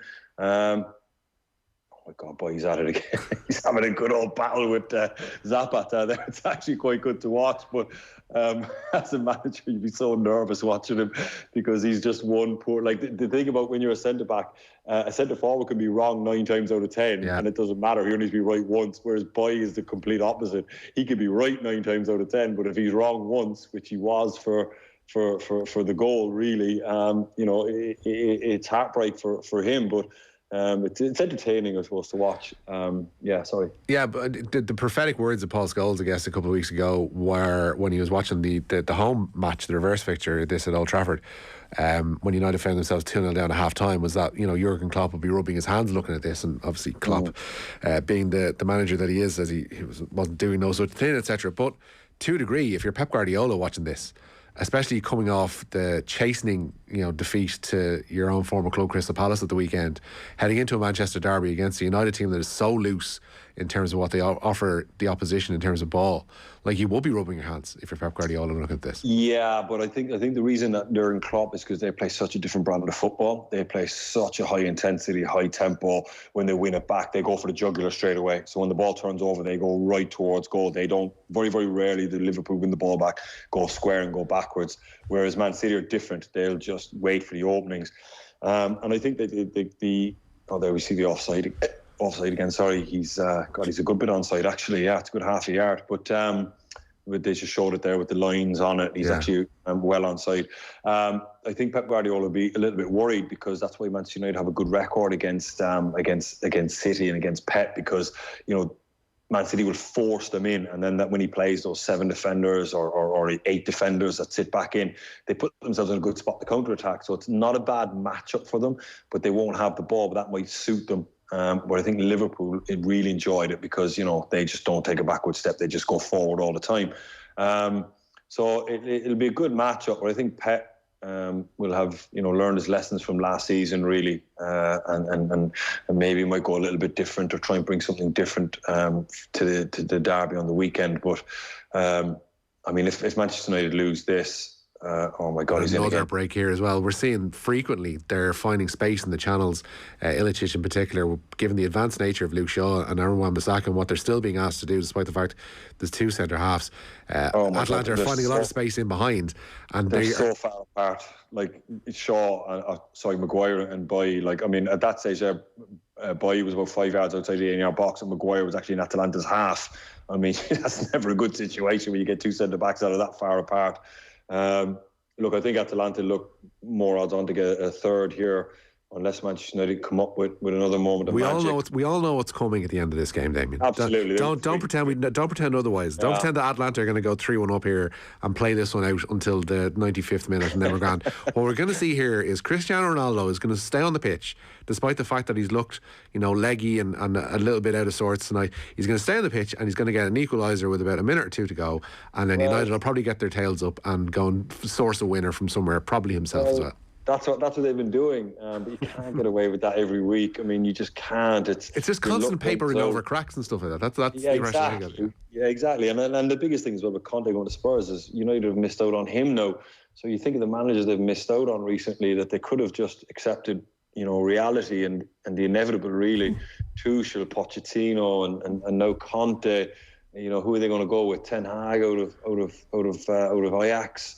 Unai Emery looks like he's going to Newcastle. Brendan Rodgers possibly. I know I got laughed out of town last year when I said he wouldn't be a bad fit for Manchester United because of his Liverpool connections. But you're kind of running out of options, really. They haven't exactly been shopping in the high expensive aisle in terms of managers for the last while. They've secured big names for the last couple of appointments with Solskjaer in terms of his club profile, with Van Gaal and with Mourinho, but they certainly haven't got any of those managers at the top of their game for the last couple of appointments. And it looks like they'll be in the same situation again, as we're looking at United trying to build a break, trying to find space in behind on the left-hand side. For Mason Greenwood, is it? I can't see the numbers are a bit off. But Demiral has just ushered that ball out of play. But they haven't appointed a manager at the top of their game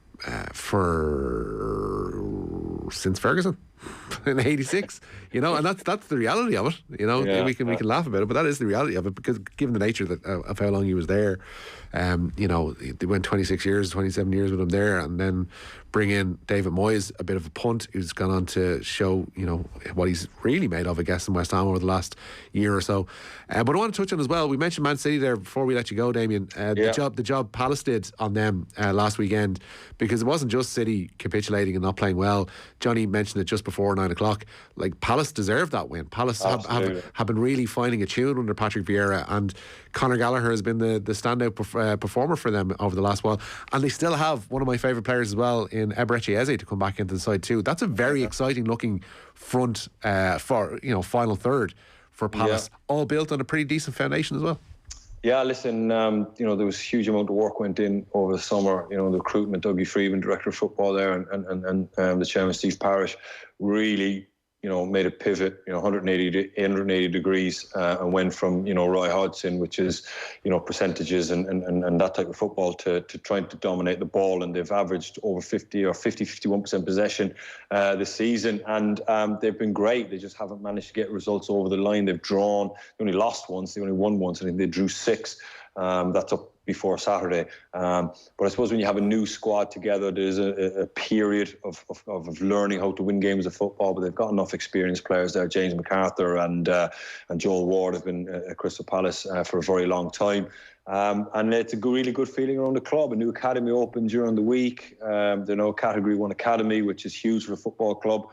And the age profile has been lowered significantly with the likes of Eze and Olise. They signed the cream of kind of the championship, really, and players with potential and the sell-on value, as opposed to just going for sure things that have no real kind of value after a certain point, and shelling out big wages for ex-players.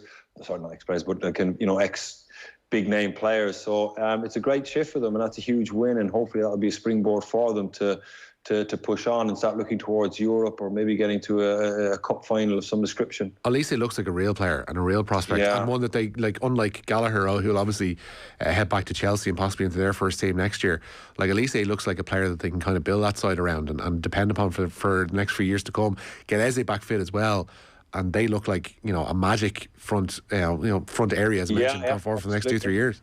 Absolutely, and the real good thing is, the couple of guys I still do speak to at the club, the one thing they always go on about is how good the young lads are that have come in, their work ethic and their determination, and the type of lads they are. Elise is by all accounts one of the hardest working players at the club. He's first one in, and he's there till 4:30, 5 o'clock every day, looking to get better and better and better, and that's such a good sign. When you bring in these players and that type of hunger and that type of attitude, rubs off on the whole place, and that's when you can really start moving in the right direction.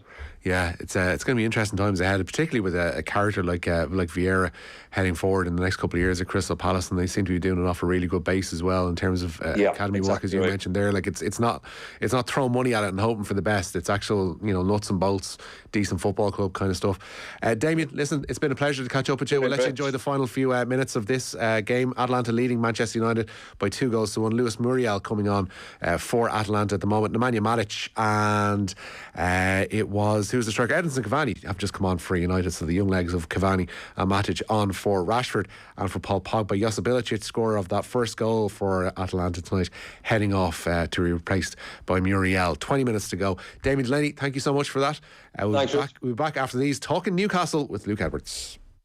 OTB AM with Gillette, proud supporters of Movember. Gentlemen, let's move.